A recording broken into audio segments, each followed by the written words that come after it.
What's up, guys? On a Saturday Death Metal Podcast live. So, today is going to be exciting for me, but at the same time, the reminiscing is very simple, because this person that I'm interviewing, I've been around him like my whole life. So, like we've hung out and, I even heard about our guest today, Alex. I heard about Alex before I met him, like my friend Venner was like, yo, I met this dude. He's pretty cool. Like, we were at some Biohazard show in Philly or something. It was on like a semi or whatever, and the band was playing. He's like, I met this cool dude down there. His name was, I don't think he knew your name. And then one day I go to this show. It's at G. Willikers. It's a club outside of Philly, in New Jersey, and it's a really shitty ass neighborhood. And then this band plays. It's Agoraphobia, and I'm like, this is the first time I'm ever seeing them, and I've never heard their music. I just saw their name. I don't even think I saw a flyer. I showed up there with John McEntee, and I was like, yo, that was fucking sick. It took me like a song or two, and I was invested. And so then, I don't know if it was during that show or it was at the next show, because there was like a show every like 2 weeks or so. Eventually, myself and my guest today, Alex Books, we just like started talking to each other because, he got off stage and, we were just chilling. And ever since then, now over 30 fucking years later, Alex is still busy with music. I'm still busy with it. It's cool to know that we have known each other so long. In my opinion, which I said on one of my Instagram videos, I think that Alex is like a trailblazer in the death metal scene, basically, because being in so many early sick bands like Agoraphobia, and then being in Immolation, being in Incantation, being in Funebrarum even, having all the other bands like Ruinous, doing solo records, and, just the amount of stuff and, the trailblazing amount of riffs and just like structures and all kinds of things, like he's a writer, and also a lot of signature guitar sound thing going on. So we have our guest today, my buddy Alex Books is here from Immolation. I say now, I sometimes fuck up and say Alex from Agoraphobia because that's how I always thought of you, Yeah, yeah. How you doing, Alex? How are you today? Not too bad. Just I chilling see at you're home. in Guitar Center right now. Yeah, yeah. Well, under construction. Yeah. What's going on there, everybody? How you doing, Stefan Goldberg, Hey, Nicholas, Alexandre, Gonzalez, Maggot Craft? Hey, Impede, did you start drinking yet? Rye Guy, Tabba Joe, how's it going? So yeah, today is going to be like a live interview and like a retrospective on Alex and his bands and Immolation now, and just a general death metal talk, basically, And again, this is for me, like, I find that this will probably be easy. Like, I don't come with too much preparation to these things. And I find this will be easy because I know Alex and I've been around him. Like, he was hanging around with me before my kids were even born, so that's kind of cool, yeah, Same we for go back him. long ways. Yeah, long ways, man. So thank you for tuning in. I appreciate it on Facebook, all that. What's up, Arturo Reyes? Alex preaching the word of true death metal for sure. Stefan Goldberg, very good to see you, Alex. What's up, John Verica? Yep, you're part of this too, brother. You're gonna see yourself in here at some little point. So basically, what I wanted to do is what I would do with most friends here is like really take back and go back towards like talking about like them getting into metal and all that stuff. So usually, we do this a little visually, and then I just run it from there, man. So appreciate you guys for tuning in. I know I've been, sometimes I do like an early thing And I'm doing that purposely a little because sometimes my friends from Germany want to tune in. And I feel like I want to try to meet them somewhere in the middle without doing it at 12 noon to see if, a couple people from like Europe hop on the live just to check out, but I mean, I don't, I'm going to alternate with death metal podcasts on doing that. I'll do it sometimes, and then other times it'll just be at normal, like 8, 9 o'clock at night. What's up, Phil? How's it going, brother? How you doing, man? Appreciate you. There you go. Daniel from Germany right there. NRW. NRW. DM. Sick. You still got the profile picture of me and him. That's sick, my brother. And then they do the shows at Wormelskirchen, Alex. So yeah, I mean, it's cool to have like international people watch this, because like death metal is international sport, right? Absolutely. Yeah. I'll be more so than ever. Yeah, exactly. And then you get to pound the street with your band. So like, you go out there and you see fans, and you see people that might want to get records signed and get photos, and you see the headbanger up front going nuts, I mean, you're seeing, from what you're seeing from years ago to now, you're seeing a lot more fans, right? Oh, absolutely. There's a whole other younger generation now. And, for instance, the last tour we just did, it's just like crazy when you're looking up front row and you see 13, 14-year-old kids. And it brings me back to being one of those kids, and, the excitement of being at a concert, and yeah, you're in that back, So it's cool to kind of relive that through some of these kids, That happened to me once too. I was at a small club gig place where I rented a rehearsal spot, and I saw these two kids come out after watching like a punk hardcore showy kind of thing. It was like a funcore kind of Descendants thing, and they were getting picked up by their mom.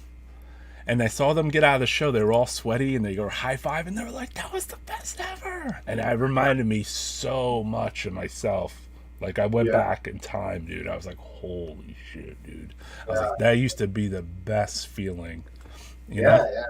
I saw a video recently. It was some little kid in the audience. It was a Cro-Mag show, and he's like up there singing with Harley Flanagan, and 9 years old or so. Oh yeah. So, it was awesome, he was so into it, the kid, It's like, yeah. There's a future generation right there. Funny enough, you said that. I used to see Roger Merritt's brother sing at Agnostic Front shows, and he became the singer of Madball.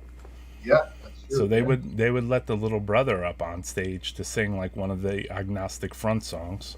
I actually remember like seeing videos with him, Yeah, I was at some of that. His brother was, and that he eventually started Madball. Yeah, exactly. I was at some of those shows, so like I actually witnessed that kid singing like as a little kid, which is so, I know that dates me a little, but whatever, What doesn't? You're not even drunk yet? Well, you better get started, bro. I know. Yeah, Freddie Madball. That's it. Freddie Madball would, he wasn't Freddie Madball then. He was just like, here's my little brother, Yeah. Hails from Finland, huge fan immolation, mostly the early stuff, but Goraphobia song for me is Wraith Reaper. Cool, man. Thank you for your input, and thank you from tuning in from Finland, because Finland rules, man. Yeah. So we're going to go back in time with Alex. What do you call it? I saw you. The earlier beginnings of Goraphobia, before Goraphobia, you had another band. They were called Infamy. Yep. Can you talk to me about Infamy a little bit, or who was in it, or any members of Goraphobia? Yeah, well, basically everybody that was in the early formations of Goraphobia was in Infamy, except for the drummer, who's Chris Gamble's brother Frank. He didn't play in Goraphobia. Oh, Frank Gamble? Yeah, he was the drummer of Infamy. So, Infamy was from 86 to 88. So long story short, very similar, style to Goraphobia, except for The vocals a little bit different, more like kind of Tom Warrior-ish Okay. than Kevin's vocals were. But yeah, long story short, Infamy existed from the 86 to 88. During 80, around 88, Frank decided he wanted to play more like hardcore stuff. He didn't want to play the heavy dark stuff that we were doing at the time. So me and Chris were, and Henny actually, and Kevin were more, wanted to play the more darker stuff or whatever. Right. But funny thing is, how it happened was Frank and Henny kind of went together, and then I had left, and then Chris came with me, and then Kevin came on. And I guess this is what they're asking. Kevin, it was Kevin. Did some crazy guy sing for Agoraphobia back in the day? Would that be Kevin? Yeah, he was. Because before Chris, there was a different singer. So maybe that he was referring to. Well, that. he was. He did 2 shows with us in '89. Originally with Mike, actually, before Craig.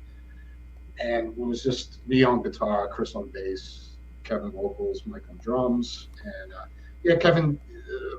Probably, I guess, the last show we did with him, he was cutting himself and threatening to kill the audience and himself on. Oh shit! And so, kind of knew that he wasn't, all mentally there. So you and Chris, you guys kind of splintered off and you formed the name Agoraphobia, Yeah, well, Chris actually had the name Agoraphobia while we were Infamy. Okay. And Chris had a definition for it. Actually, it's kind of like the Voivod, the Agoraphobia. I think that was kind of Chris's thing. Well, he liked to go conceptually, which is kind of cool. Yeah, so Chris had all the cool lyrical ideas, real creative. I had the music, and so it was a really good collaboration with my music and his words, but yeah, so he had the name Agoraphobia while we were Infamy. And then when I first met you too, the first things that you were talking to me about, you talk to me more now when we talk, you're like, hey man, I really like, UFO and this and that. But when I first met you, you were really a big Merciful Fate guy to me, Still am. Yeah. So at the time, and then I wasn't a huge Merciful Fate fan at the time. I will tell you that right now. I knew their music. I respected it. I didn't listen to it too much. I liked just the first record, maybe. No King Diamond. And I was like, they're eerie.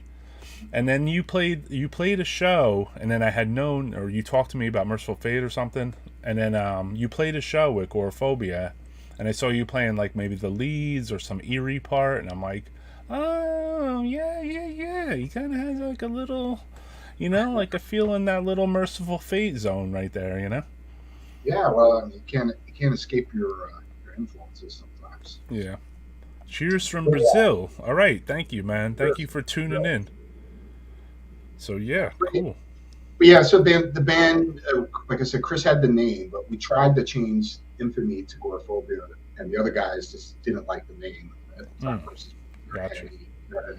So then when I left, and then got Chris on board immediately because he was the guy that we were into the underground, and we had the same musical taste at the time, and so then we started Agoraphobia. Kevin came along, and then actually later on Henny came along. And right. And then if we go back, Agoraphobia did a show, which this is you with your awesome flannel and your sick ass high tops of Reeboks. It looks like. That's very 80s. Yeah, this is as 80s as it gets, dude. Yeah. So you here with your acid wash jeans at the first Agoraphobia show, and then who is looking into the crowd there? Is it one of your friends? The one guy right there, I think that's this guy Pat Martin that used to hang out with me, Chris and all. And, oh yeah. That's this guy Bill. In the background is Egg Roll from The Corrosion and Frank Gamble Chris Gamble's brother. Okay, cool. And who's on drums right here? That was Mike, our Okay. original. Mike, I'm sorry, I still can't remember your last name. 35 years. And then there's another photo from that too. So this was the singer back then?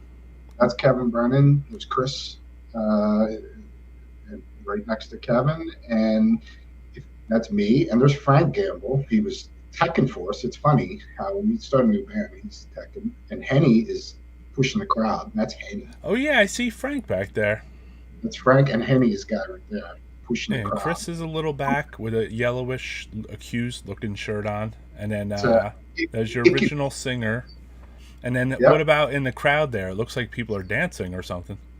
That was one of the guys from the hardcore scene here from a band called No Reason. Steve. Okay. And Henny is with the half shirt. He's trying to push the audience. Oh, that's Henny. Okay, he's holding the audience back. This is like right before he joined. Rhodey and I was playing Henny's guitar. Okay. You know. No, these are epic photos because like that's like it's cool that got caught in a moment of time. If for any if there's any old school Philly metal people or hardcore people watching this now, that club was Philly Cookbook, which was right off of Frankfurt Avenue, and it was right across the street from another legendary venue for me, at least, where I used to see a lot of shows, hardcore shows, particularly called the Club Pizzazz. So Philly Cookbook was like right on the other side. Club Pizzazz. I know that name. Didn't Black Flag used to play there? Everybody played there. I saw GBH there. Nuclear Assault. You name it. Played there. Cool. That's sick. And so that's a legendary old school like Philly club. Yes. Yeah. And so let's actually go even deeper back right here. What about this? That has got to be 1986. That's the young Alex Books, and then he's got his what do you got there on guitar? That's a Mach 1. Uh-huh. It was like his first semi-real guitar I got. It was I believe they were like affiliated with Area Pro 2 guitars. So it was like an Explorer-shaped guitar, and did the job. Yeah, definitely, dude. Covers and stuff like that. Yeah, this is a killer photo. Yeah, like all these old photos are killer. Raiders shirt. Yes. I think you were wearing that same Raiders shirt at the show too. That was your go-to. Yeah, maybe. Yeah. Only red flannel is real. That's right. Yeah. Hell yeah, the OG Russian American death metal musician. Yeah, you're Russian American. Yes, that's true. Yeah, you look Russian in that. But I mean, I think when you go back to your earliest days of this guitar, like, did you take lessons? Did you like what was the start with your first guitar and little amp, or what? Talk to us about that a little bit. The first guitar I had was like a hollow body. I don't know what it was. The make of the guitar. It was a real cheap guitar. But I used to just sit there and play along with the commercials to get the notes to go. But I never took any lessons. But I did have my friend Chris Olson. That actually, him and Frank Gamble, Chris's older brother, the first guys I ever played music with. So we used to do covers. We do like Exodus, Sacrifice, Possess, Metallica, right. Stuff like that. And so he just kind of like pushed me. He gave me like a chord sheet to learn some extra chords and stuff. So he gave me a chord. But I would just take it home, come home from school. I wanted to learn really bad, so I just practiced hours coming home. And he actually pushed me I didn't play it like when I first started playing guitar. I was just the rhythm guy. So we were doing Exodus, Piranha. It was the cover we were going to learn next. And he was like, "Well, I'm doing Gary Holt solo, so you're going to do Rick Holman solo." And I was like, okay. I can't play solos. He's like, yes, you can. Go home and learn it. You got to learn it. He would kind of like push me. So I went home and I learned Rick Holman's guitar solo, and, but he was actually instrumental in like pushing me, I think, to be better. Oh, that's cool, though. So you had a friend out there that was like, hey, learn how to play with me, man, and we'll split off solos. Yeah. So, yeah. Nice. It's cool. Hopefully, me and him have kind of like... Exodus ones, no less. Exodus. Yeah. So maybe me and him will make some music after 37, 8 years or whatever. Damn, yeah. And you can get Frank Gamble in there. I'd love to do that. That would be awesome. What's up, Aaron? What's up, everybody, too? Crawling and Vomits, Aaron, Carla, appreciate you tuning in. Jesse from Finland, Brian Sakula, I see here. Alexis, how you doing? Our episode was great, Alexis. We definitely got to do that again. Into the Steel Storm. You got to match your flannel with your guitar, exactly. So only red flannel is real. So bring the flannels back. Yeah, we got to bring, on the Finnish show I did with Cadaveric Incubator, those guys were talking about like merch situations, and they're like, well, maybe we should sell like old flannels and stuff, at the show, at the merch booth. Like, it's pretty smart for the Finnish. Yeah. So yeah, I mean, this episode we're going to just go down different rabbit holes of like Alex's, like, with Gorephobia and just different things, because there was a lot of players in this game too, A lot happened from this moment on and this moment on, because this would be in the first Gorephobia show. Then at some point, Henny joins your band, Gorephobia. Yep. And then also you get this other drummer right here, Craig Smilowski. Yep. Could you talk about that a little bit? I heard that Craig answered like an ad or something to do with Ann from G. Willikers. She worked at a store or something. Well, there was actually two people. Ann was one that was involved with getting Craig in. But me and Chris were giving out flyers for the cookbook show. That's how Ann. So we went to her store, and we were giving out flyers, and that's how we kind of got to meet her. And then I remember actually at the same time putting our flyers in the store for the shows in '89. There was a Vilomash poster, it's band Vilomash, playing with Blood Feast or something, if I remember correctly. And that was Craig's band. Oh, okay. So I never heard of anything affiliated with Craig. And then not too long after that, our drummer had quit, and funny to go play hardcore. The two drummers had quit because they want to play hardcore music. But so Ann knew Craig, and then also me and Chris had a friend of ours. What the hell was his name? I can't think of him, but Ray. His guy Ray, and he knew Craig through Craig's girlfriend or something at the time, and he's the one who played me their demo, Vilomash demo. So I heard that. I immediately loved the drummer, and I thought he was very like kind of Dave Lombardo-ish, Okay. Kind of, and that's what we were looking for, somebody, that was just more intense drummer, faster, double bass, faster double bass and all that stuff. And well, it shows. I mean, on that first Gorephobia 7-inch and everything, Yeah.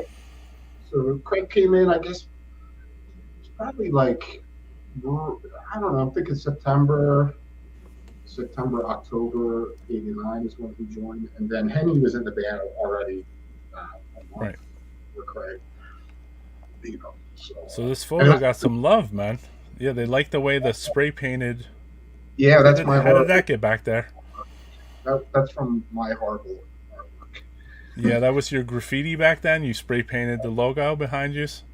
That's actually with a paintbrush, Okay, and I like the way Henny's sitting. He has like his socks kind of half rolled, and he's like kind of like he's on some like suicidal tendencies type duck down shit.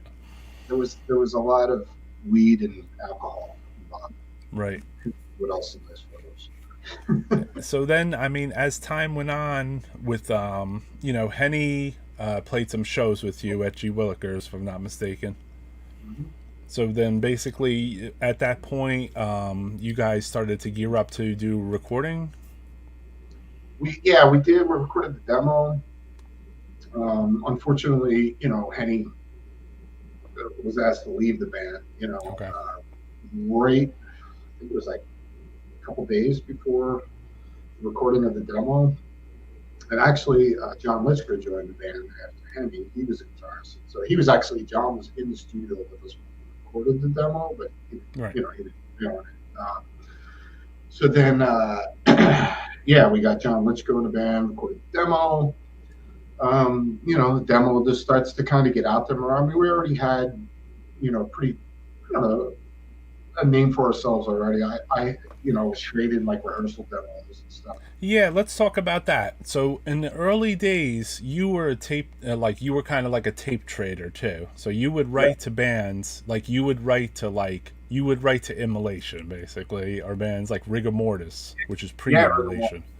yeah, And then your first connections with Immolation, it was actually Rigor Mortis, right? yeah, yeah.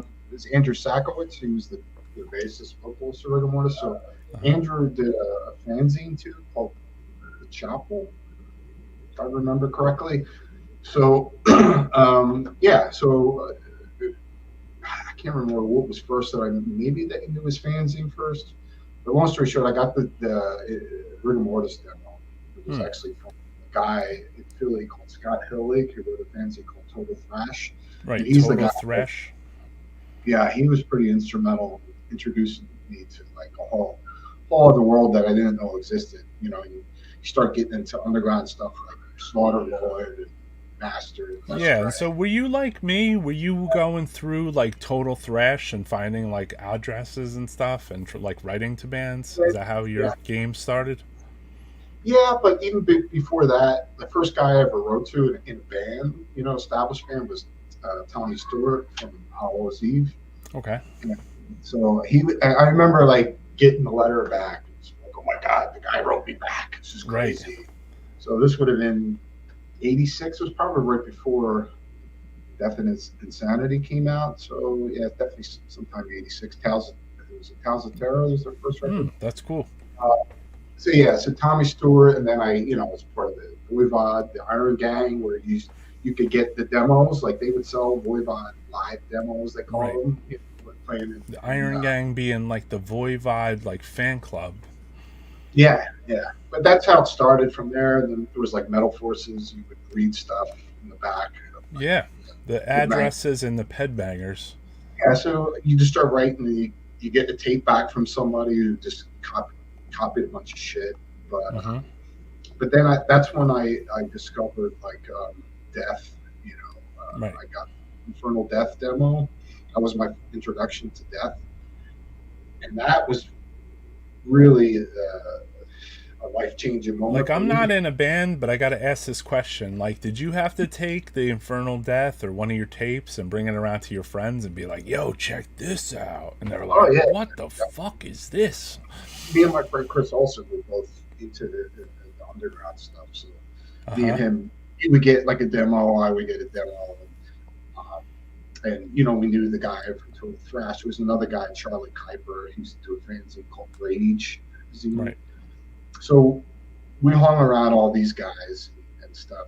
Yeah, that's pretty And much how it went. cassettes were a commodity, obviously back then. Yeah, yeah, Blank cassettes. yeah. It was cassettes. Yeah, and later on after that, I met Chris, who I was friends with Frank because me and Frank played together in a band and stuff. And Chris, he was getting more into, I guess, like the underground tape trading and stuff like that. Me and him really, that's where me and him really bonded, Right. because You we guys were were into kind of, such similar characters as far as or, like. yeah, and our favorite bands, the bands that we were like really into the extreme side of metal, like Right. Creator, Destruction, Celtic Frost, and those bands started to kind of get watered down by like '87, Right. and so for me and Chris, we heard all these bands in the underground that were playing more extreme side of things that we weren't hearing from, bands, that were putting out records at that time. So, he was really passionate about, playing something darker and extreme like I was. So, Right. we kind of, through both of us, it started off. That's when it really started. It's like me and him getting together. Was Infamy and Goraphobia, were you guys kind of like basement bands? Like we record in basement, like not record, but like, practice in basements and like pull it together, like you and Frank and you and Chris maybe? Chris he came in the band at the end, Right. and so we rehearsed a studio called RPM. It was Okay. off of Delaware Avenue, and then we used to rehearse mainly in his brother Frank's room. And it's funny because Chris's room was next to Frank's, and Uh-huh. during our like little breaks or whatever, I would go over to Chris's room, and he would, play like, "Hey, what I got?" Yeah. But he wasn't in the band at the time. Chris didn't play. He didn't play an instrument. He had a bass, but he didn't play. Yeah. So I was kind of like, "Dude, why don't you, come and play with us?" Because he was all about the same shit I was, and he was also like, I drank a bit, Okay. still, Oh yeah, and yeah. Chris he doesn't was drink. sober, so it was kind of cool. I would hang out with this guy that wasn't like we weren't partying. We were just fired up about the music, Right. And so yeah, I convinced him. He's like, "I can't play." I said, "Dude, I'll show you whatever, just ride this at first." And so he picked up things he wanted to learn, and yeah. So then he came in. It's funny because at first Frank was like, "I can't be in a band with my drummer. I mean, my brother, Oh, I can't be in a band with my brother? Yeah. And it's funny that them 2 years later did Bloodstorm. Yeah. But yeah, it was I my memories of that time period is very fond. It was really And exciting. shout out to Frank, man. Frank came on live with us, either with me or with Francisco. He just was Chris was Oh, nice, on. Yeah, and nice. Chris was on, and we started asking Frank a bunch of questions. It was awesome, dude. He was spitting Yeah, fucking. He's like, uh, I would go to the Empire, and he's like, I was yeah, kind of like a poser scene. I was just there to try to get girls, and you can yeah, kind of yeah. tell by that early photo. He kind of has like the. I don't know which one it was. It was this or no? It was this one. He kind of That's has like that, like kind of like cut shirt, right. kind of, Yeah, the ladies. Yeah, the '80s. A glam guy though. No. So moving into like the recording of the demo, did you guys like record the demo like where you practiced or? No, it was recorded at a studio called Snugfit Studios Okay. in I can't remember what part of Pennsylvania, outside of Philly. The guy was named John Loveridge, and he did I think how I first heard of him is he recorded the demo for this band Nemeside, Okay. or Nemesis, who was our original Agoraphobia singer, Kevin Singer Infamy, was his band Nemesis. They became Nemeside for short. Okay. Um, so I heard their demo, and there was another band from Philly, Metal Wolf. I think the guy used to work there or something. Now, during this period of time, I just got to ask to cut you off. Like, you were booking rehearsal spots and you were booking like studio type shit. I mean, at that time, I guess you were like 16, 17, pretty damn young. Yeah. Cool. But yeah, so we and also Hazarax, they had just done their demo there too, and listen to all those the productions. We're like, wow, this is great. Hmm. So the funny thing is, back in those days was the days where you didn't know how to record death metal. Right. Nobody knew what the hell we're doing because everything's so new at the time. So I remember, going to the studio early on to play John Loveridge stuff to like, hey, this is how we want it to sound. Or Right. I didn't know what the fuck we were. So I'm pretty sure me and Chris brought like the Nihilist demos and the Autopsy demos or something. We're like, listen to this. Like, it's got to be heavy like this. You have no clue back then. The guy's like, damn, this bass is so overblown, dude. Like, you really, this is a real band? But Yeah, so that recording in particularly after all these years, that's probably something I'm really Oh happy yeah, it about. stood the test of time. I mean, at the time, was that like recorded on a reel to reel? That was really, yeah. Oh, that's cool, man. Yeah, it's It, got a my, generally has a very warm sound. yeah, my guitar tracks were recorded in the bathroom, you Okay. know, natural bathroom reverb, you know. So But, this would, and it would also represent what you consider the Morbidius Pathology demo, and then what became a 7 inch. I guess the demo came first.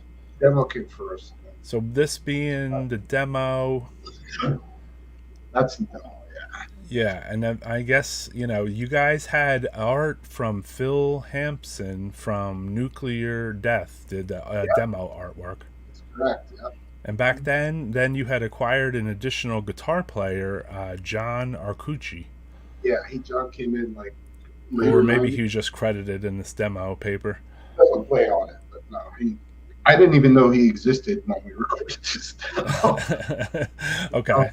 Uh, yeah, he came in afterwards and obviously put his name And on it. also, like with this demo recording, like I know that you and John McEntee were friends, so at some point, John McEntee maybe passed a tape on, and then this kind of came to get to be Yeah, fruition. yeah. John got us on to do the 7 inch with Seraphic. He got Rigor Mortis pre MO to put that stuff out. I think he got like a lot of the guys, probably Mortician, Dorcada, Dorcada. Yeah, Mortician. John was really instrumental for all that. Like push, trying to get other bands, good bands, on that label. Definitely, dude. Definitely, man. Love the demo cover. Needs to be a shirt. I make a shirt of that. Yeah, But yeah, not the entire thing. You got the flag in your living room? Cool, man. yeah. Yeah, I mean, bro. Flags. yeah, In first yeah, it was immolation really cool. demo sounds like black metal. Yeah, in a way, man. I mean, it has a very dark feeling. Well, The thing, that's a whole other conversation about what death metal is, and for those of us that uh, you know helped start this music, there was more of a relation with black metal. Like the death metal in the '90s was a different thing. So I get it when you say about black metal because we saw death metal as something dark, atmospheric, and heavy and brutal, but the darkness is the main thing, and I think that kind of which kind of left. started to pass through, like your Sepultura, Morbid Visions, and this type of stuff, right? In a Yeah, weird like way, like that was big album for me. After that, that's when they lost the darkness. yeah. But like the sound back then, it's just like, and then the term, like, let's be honest. Besides the Venom album, black metal, like the term black metal wasn't really thrown around, but people maybe talk about their death metal and they'll be like, well, we're kind of very like black. Well, I remember black metal, death metal, all those terms. Even deathcore Oh, was a deathcore, term, definitely. which didn't mean what it became. Right. But yeah, yeah, black metal was definitely a term. I mean, I remember even black metal being the term to describe possessed Right. seven churches too. Oh, I So could see it. I mean, they had a black metal-y sound. yeah, but I mean, to get into I don't want to get too controversial with the whole No, death of metal, course. whatever. I don't. To me, being an elitist like that, I There's wasn't. no contest. Like I don't. Yeah, like the whole. Who started death metal Yeah, and black metal, and it's a bunch of black. shit. Yeah, like the first demo, like when you say black metal, well, death metal is supposed to be dark and evil. That's at Yeah, least that's how we see it. I remember hearing the first Immolation demo too, and it was like I was like, wow, this is short, but this is like the songs were so hard hitting. And then seeing like being in the scene where like Revenant would play and stuff. And then Yeah, this is what I forgot to preface with. Me and you were at two different shows together, but we didn't meet each other. So the right. first one would be the Napalm Death show in '89 at Streets, which Mm-hmm. I believe you went to. And No, then the I was second, okay. And then at the that one. second one was the 308 bar.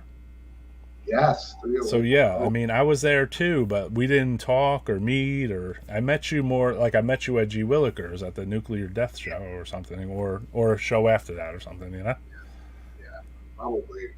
Yeah, so like I was trying to remember, like isn't it sometimes hard to pin down when you met somebody, just a little bit? Yeah, Just it like is. you see them Especially around, but you might not have talked to them, but then you did, and it's just like, when you've been friends with somebody since you were kids, it's kind of hard to. oh, Yeah. definitely, dude. And the G Willikers scene was like a big fucking thing for all of us, right? So Oh, absolutely. basically, you had this promoter. Her name was Anne. They called her Frantic Anne at the time, and then she would book gigs. Alex was instrumental in a lot of the early like bands that would play there. Basically, Me and Chris Campbell. you and Chris. I'm sorry, and then so you guys would pass connections to Anne, and then she had Yep. a spot, and then there would be all these gigs, and there's old stuff like this won't be sequential, obviously, but there'd be like old gigs with like Henny on guitar, one jam. Like even though you said he wasn't in the band, he's in the band again. And then there was this gig with Incantation, Goraphobia, and Nuclear Death. Which this is Yeah, like obviously that is this was the show I might have met you at. well. That photo is actually not a Nuclear Death show. That is Oh, actually a couple days after that. But that is from it was Goraphobia, Death, and Carcass. oh, So it okay. was the first time Carcass came to the states, and it was a spiritual Oh, I healing. remember that show well, dude. I was standing like 4 feet away from Carcass, and I was blown away. So that's when that photo was taken.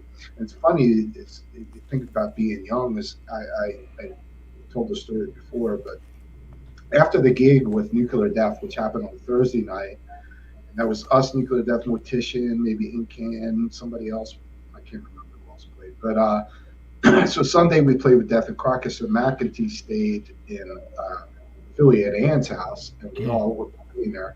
So me and John might not remember, but he might, I don't know. We made a pact that we would stay up drinking for days. Uh-huh. For days. Yeah, yeah. And we did. And I played that show, the Carcass gig, and I think I collapsed. Right. It's like 3 days after that. But, yeah, it was like So really. And Anne's house was like kind of like a nucleus of like where metalheads would like meet like or have like a house party like after a show. So this would be like a Yes, good example, and there's a lot of familiar faces in this photo. Can you talk to that's this, actually Alex? that's not Ann's. That's actually Henny's old Oh, that's a apartment. Henny's? Okay. My bad. Yeah. That is, you got members of Hazarax. It's me and Henny in the back. It's Anders from Unleashed right in front of me. Mike and Brett from Apparition, which became Sorrow. Neil from Immolation. Ross, the guys from Corpse Grinder, which was George Fisher's Right. band. And Who, George was Mark actually Gonch? Mark Arntz. That's him right in the corner. Okay. You see. Um, Chain Letter yeah, Zine, I remember. that was actually when right when Unleashed just formed and Entombed formed, because Nile split up and Johnny Headland and Anders Schultz from Unleashed came to the States to visit Right. and stay. So they stayed with people they go to and stuff. And so they stayed with like Ross, Bob. They stayed with me and Henny. They stayed with Sharon from Brigada. Right. So they just literally just recorded Utter Darkness. The Utter Dark demo, right? And I remember that night us listening to it for the first time during that float. But that was a crazy. That was after an Inhalation, Cophobia, and Apparition gig, and Right. Hazarack opened up, and there were so many people there. Paul Ledney was there. Original Incan guys, Sal Saggio, Ronnie, Dio. I guess Paul Ledney. Paul Ledney was there. Everybody was hanging out. Yeah, this Afterwards. might have been a little later though. That's a little later. Yeah, that's Yeah, that's this is actually at Anne's house, right? that's yeah. There's Tom Wilkinson holding the bass. There's Ross, Bob, me, Neil, Neil Barbara. Boback, the original drummer of Immolation, Yeah, on the and that's left there. our friend Barbara with the Morbid Angel hat.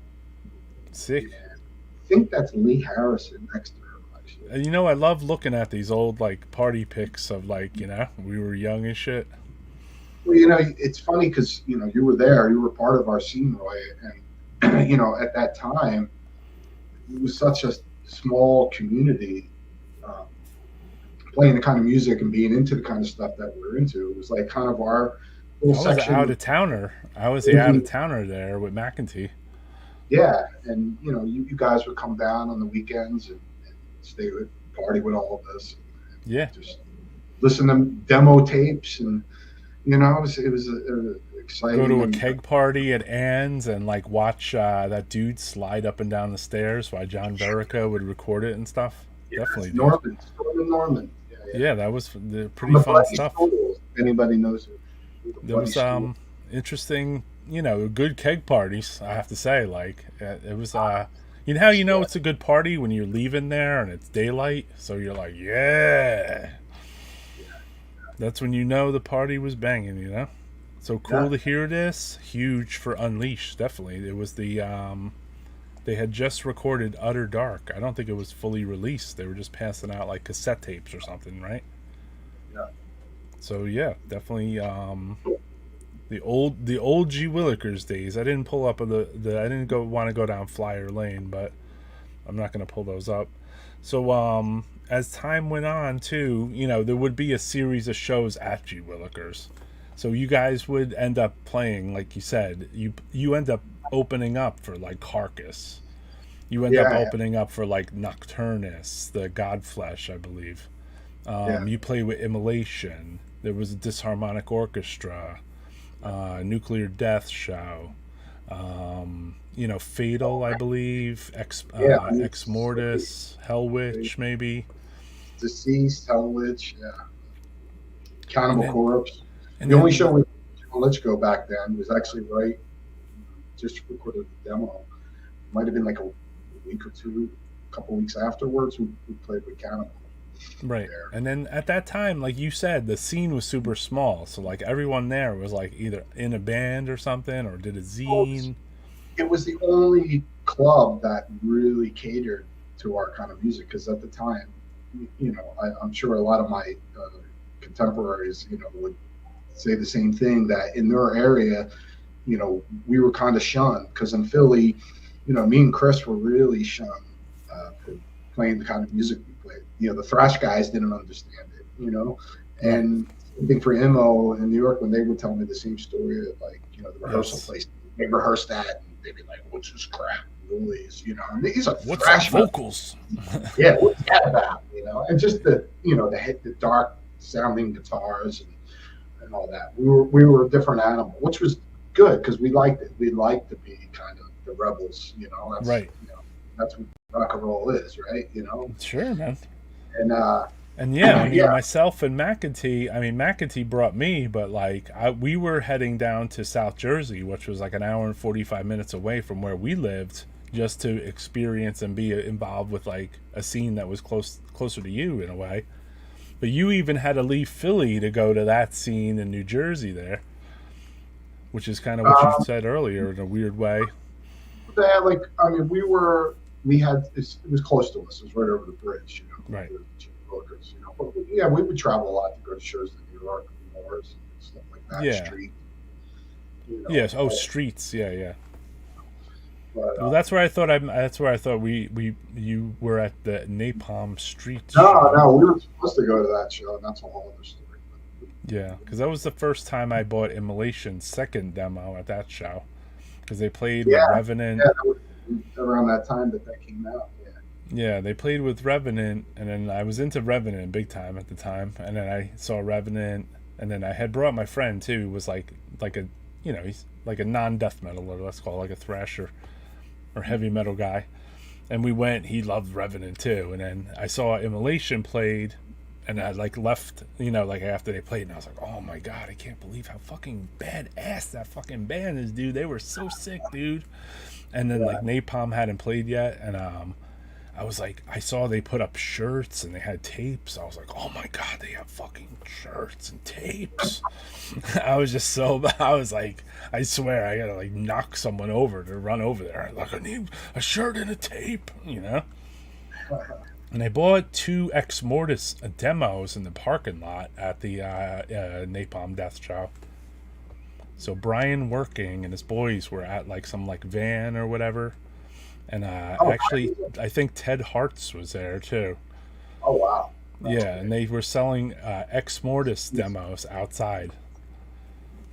So long Nice. time ago. Yeah, it was Another, good shit, man. another great band that I think falls under the radar, and they were right there alongside the rest of us at that time. And they Yeah, were from Maryland. yeah. G Willikers was like a melting pot. Like it would bring deceased up from Virginia. It Yeah, would bring guys from Maryland. It would bring George Corpse Grinder up there, and yeah, like it yeah, would bring like Mark Gaunt and Chain Letter Zine. And then like yeah, you would meet somebody that you wrote a letter to. Like I wrote letters to like Primeval or something, and then yeah, I would yeah, see Primeval. yeah. I Yeah, I recall. might have their like demo tape or something, and then I would get to see them.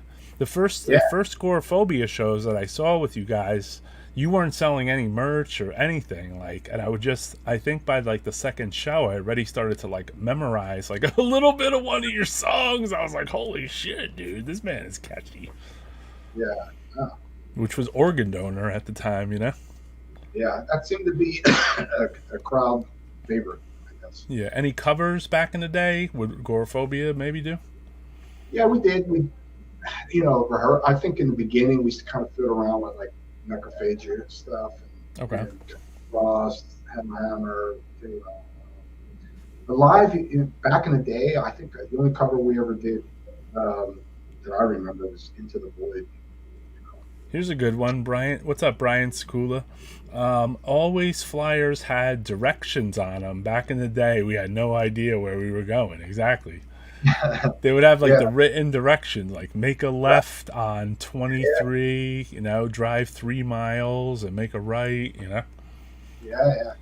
It was a deep, it was like everything was like an adventure. And like, if you were Sure. like me, would you go to shows that you didn't even know what the band sounded like?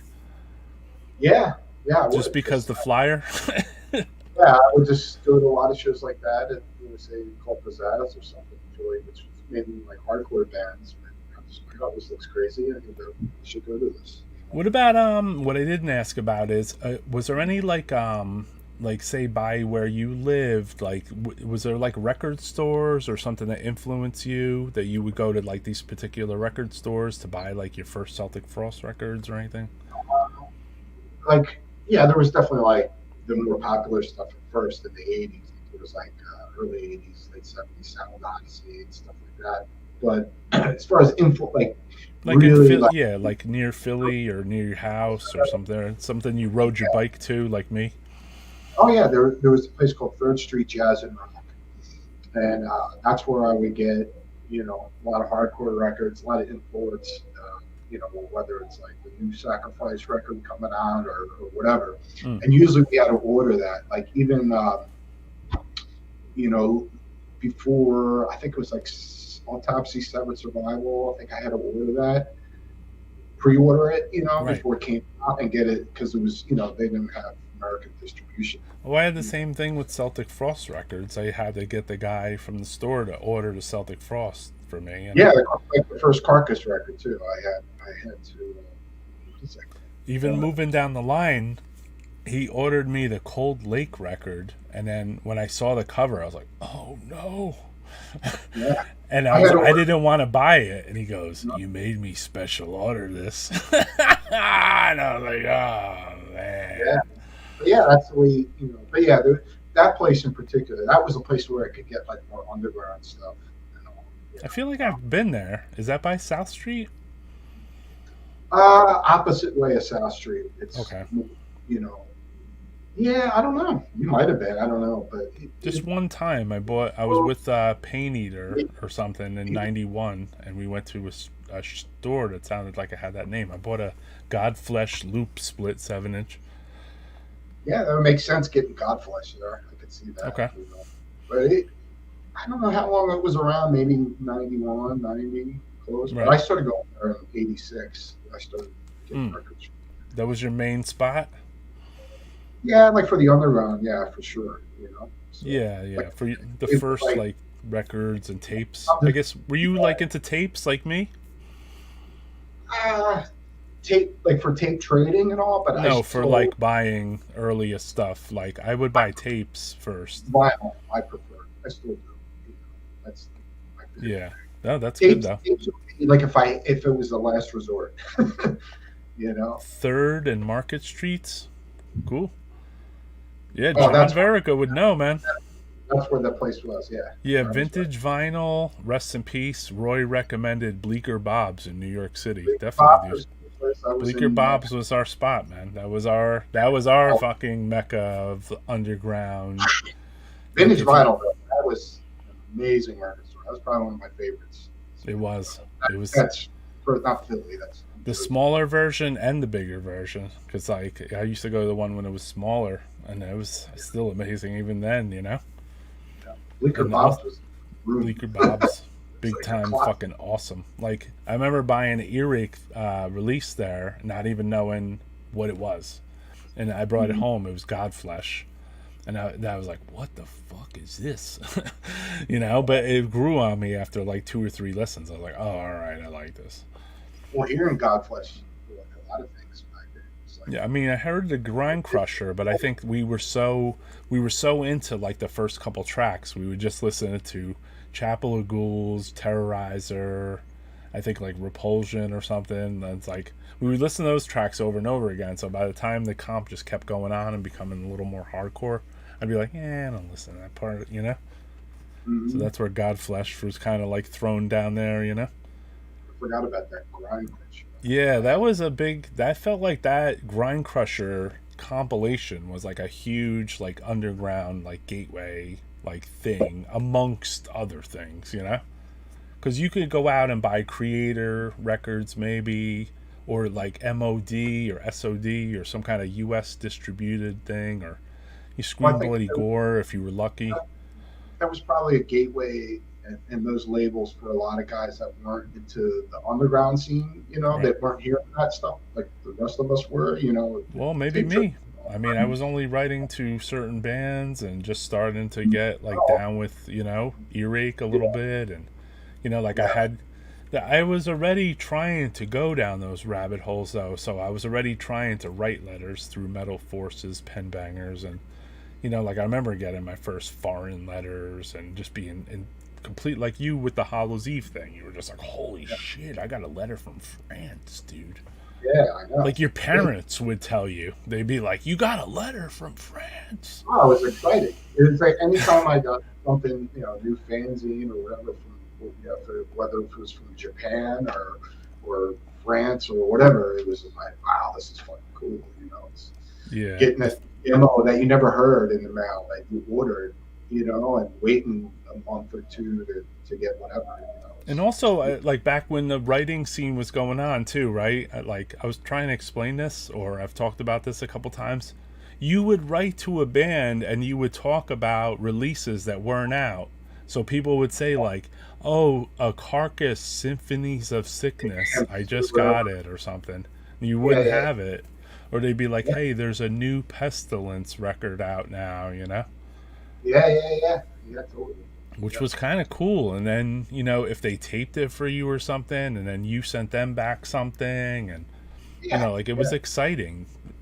yeah, absolutely. Yeah, I mean, as long as they didn't send it boat mail and it would take like 3 or 6 months, you'd be good, yeah, yeah, yeah. IRCs and Yes, what yes, is it? Fucking return my stamps. yes, yes, Did yeah. you ever return anyone's stamps? Oh yeah, yeah. I had no money. Right. You're like, can So you return my stamps, please? yeah, please. So yeah, I mean, today we're on doing a live interview with Alex, who plays in Immolation now. But like I wanted to go back into the past first, and we're still pretty far in the past because I didn't even make it to the second Gorephobia 7-inch. So basically, like with Gorephobia, I felt that Gorephobia was like kind of a very important like death metal band, dude, and especially in your area. Then once the 7-inch came out, it started to get out there in the world a little bit. You know what I mean? Or a lot of Yeah, it. at the time, yeah, I think we were definitely, we were on our way, you know. Right.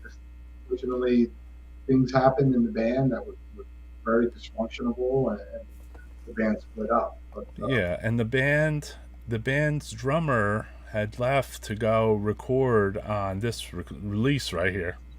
yeah, yeah, So don't Craig possess. Smilowski, I think he was just supposed to help them record, but then he ended up He joining or something. Well, he was doing both in the beginning, and so we would actually go out to maybe a couple times. We went to their rehearsal place and then rehearse with Craig, and then he would rehearse with Inhalation or whatever. But Oh, was that where that old ancient project came out of that no one talks about except me because no, I'm the only one with the tape? I had the original T-shirt Oh somewhere. shit! I came across it because McEntee had it, and he gave it to me like years Oh later. cool. But yeah, that came out. That was in '92, and that was actually Craig helping me out and Bob on guitar. You have it. I don't have it. I I have it, that yeah. tape anymore. So that's me, Bob, Craig, and And then there was no like at that time you had chose the name Ancient, but the name Ancient from Norway it wasn't like even a thing basically, and then it uh, came out like immediately after that. yeah, it was actually me and the drummer was Derek Roddy. Actually, you know, Okay, way with like Eight Eternal and Nile, sick. and he plays for Anthrax here and there. But yeah, so we got Derek because Derek was actually, from what I understand, was supposed to be the drummer. Napalm Death wanted him because Mick Harris had just uh, left or whatever, and so he was a guy in South Carolina, and Relapse put me in touch with him, and then me and him just went talking, and then long story short, went down to rehearse with him. Amazing drummer, and you know, people know who Derek is, you know, Right. as drummers on the planet. But yeah, I went down there, and this was Ancient. And he wanted me to move to South Carolina, and I was just like, I had South Carolina back I then. bet you So, Alex's Ancient was way better than the Norway one. It actually was very immolate. It was very immolation-y. It sounded a I don't little know. like immolation. Yeah, I don't know what the Norwegian band sounded like. I don't even know if Yeah, I ever heard. I know who they are, but yeah. I haven't heard that much either. The so at some point Relapse Records kind of moved into the neighborhood too. You know, they were going to G Willikers, they would pop in their trunk and they were yeah, busting out records and then Gorephobia ended up putting out a 7-inch with Relapse Records, which was the yeah. Demented Omen of Masochism 7-inch. Well, it's funny how that recording happened. So it's funny how I hear this. It maybe something you don't know, but so you know the stories of the Incan Amorphous split, right? Right, And Incantation did the split songs that I know you put out and Relapse right. put out, like that. So originally it was supposed to be a split album with Agoraphobia and Incantation. I remember. I That's mean, why I heard that later down the line.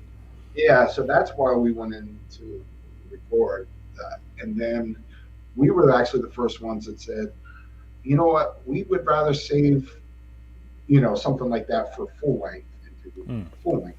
And Incan wanted to do the same thing. And Amorphous took our spot. And then, long story short, that didn't happen because I think Incan decided the same thing that they'd rather just record a whole full length and put that out right. instead of Gotcha. split out kind of thing. And this, But where that was was this? Yeah, where was that recorded? This was an old photo from that session. You had recruited the drummer Kenny. Well, I forget what's his last name. yeah, Kenny Masteller and John Arcucci. And Kenny was cool as fuck, dude. I have to say. And there's Yeah, John Arcucci, he was very fucking funny too. yeah, he's a character. You know, he passed on. Kenny was in. You know, he was a really cool dude. He looked like the one of that dude from Carnage or whatever. What's Like a funny at that time, I kind of didn't, you know, like Craig going with Immo and all. I was just kind of, and things were kind of like starting to, you know, fall apart in the band, like personality wise, people fighting and stuff. So I remember at the time, I kind of was just like wanting to like do something else, and you know, and then John Burica, our friend John Burica, he knew Kenny, the I drummer. remember that. It was him that kind of like maybe sort ways pushed us to keep going. So he suggested Kenny, and Kenny learned like all our songs. Went down to his house, and he was a really good drummer. Super nice guy. I remember he was a super nice guy. Yeah, he was. I'm sure he still is. John Verica too, man. Awesome dude. Was at every show, videotaping. He kind of encapsulated and like brought them every moment of the old days at G Willikers to light by his awesome videotaping that he would do right next to the stage. It's not like today where you got cameras on everybody's phone to document everything. Yeah, he was the only one. Like him and Frank from Decay were the only people that had video cameras. And actually, you say Kenny because Kenny, I think his brother used to record videos too at G Willikers. Huh. So the guy was doing it too. Yeah, man. No, dude. You later, like John, like later, like I would get a tape, like a video tape trade from like Pat from Hellwitch or like somebody in another fucking country, have one of your fucking videos on there, Yeah. And I was like, oh man, this is awesome, dude. I was at this show, fucking Goraphobia, dude. I loved the fucking band, So I mean, that definitely, like, you helped. Also, this guy right here, man, Joe Pupo.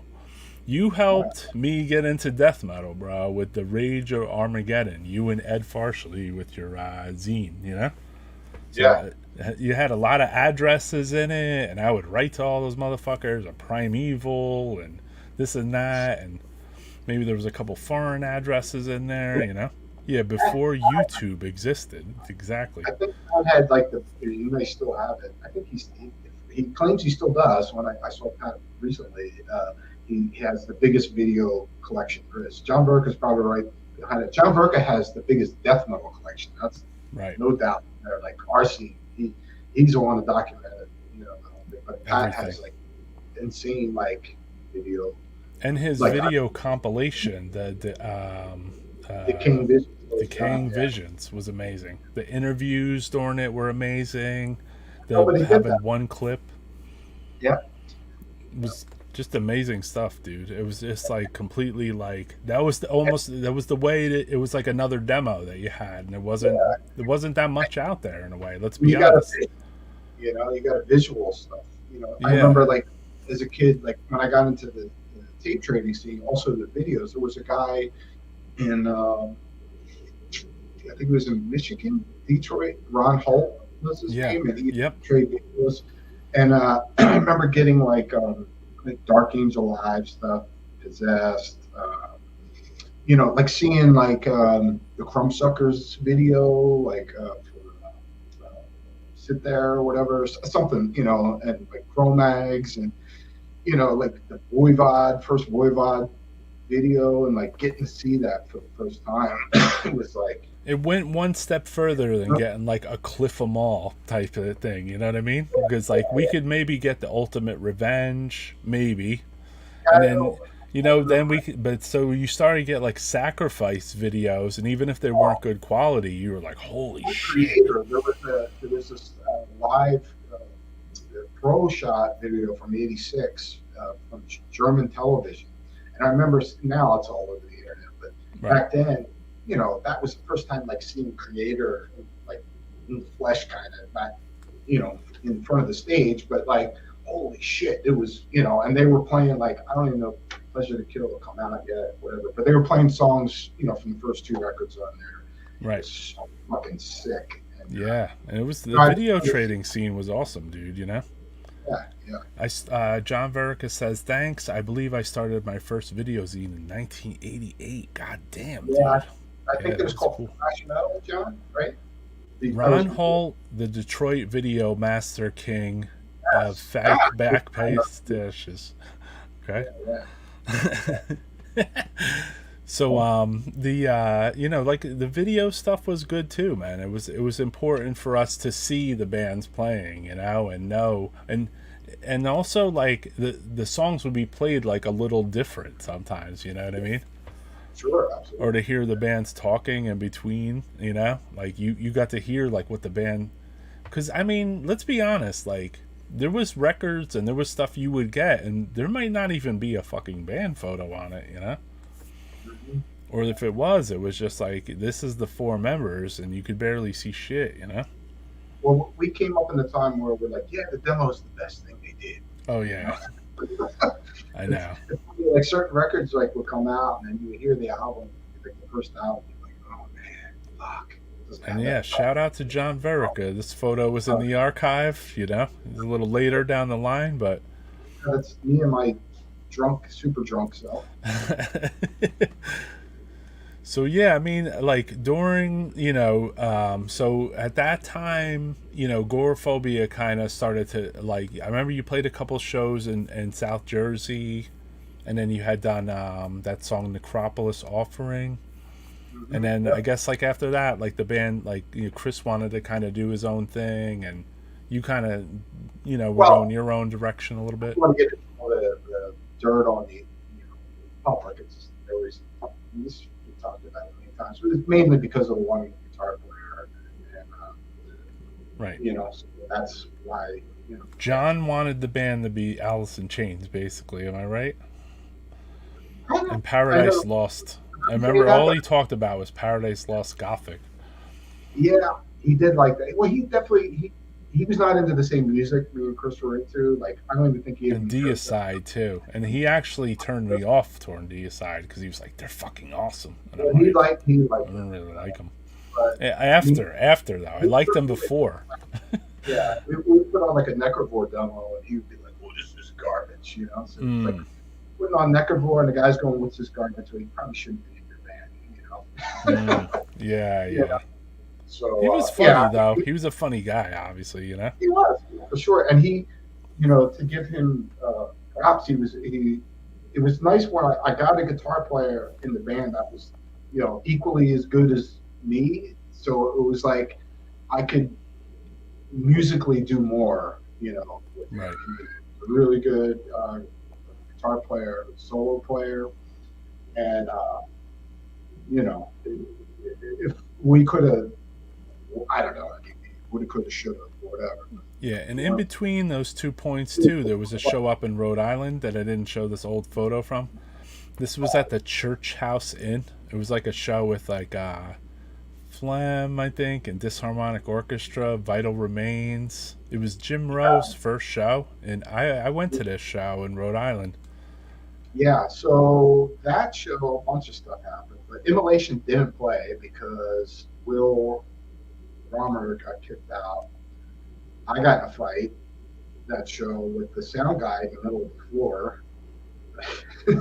And that was also the night Necrosion, the Necrosion was just starting. So John Litchko, I think Andy, and maybe Egg Roll was there with us. They were like, it was just bizarre stuff. They were like throwing up outside the church house inn, and they wrote Necrosion and puke.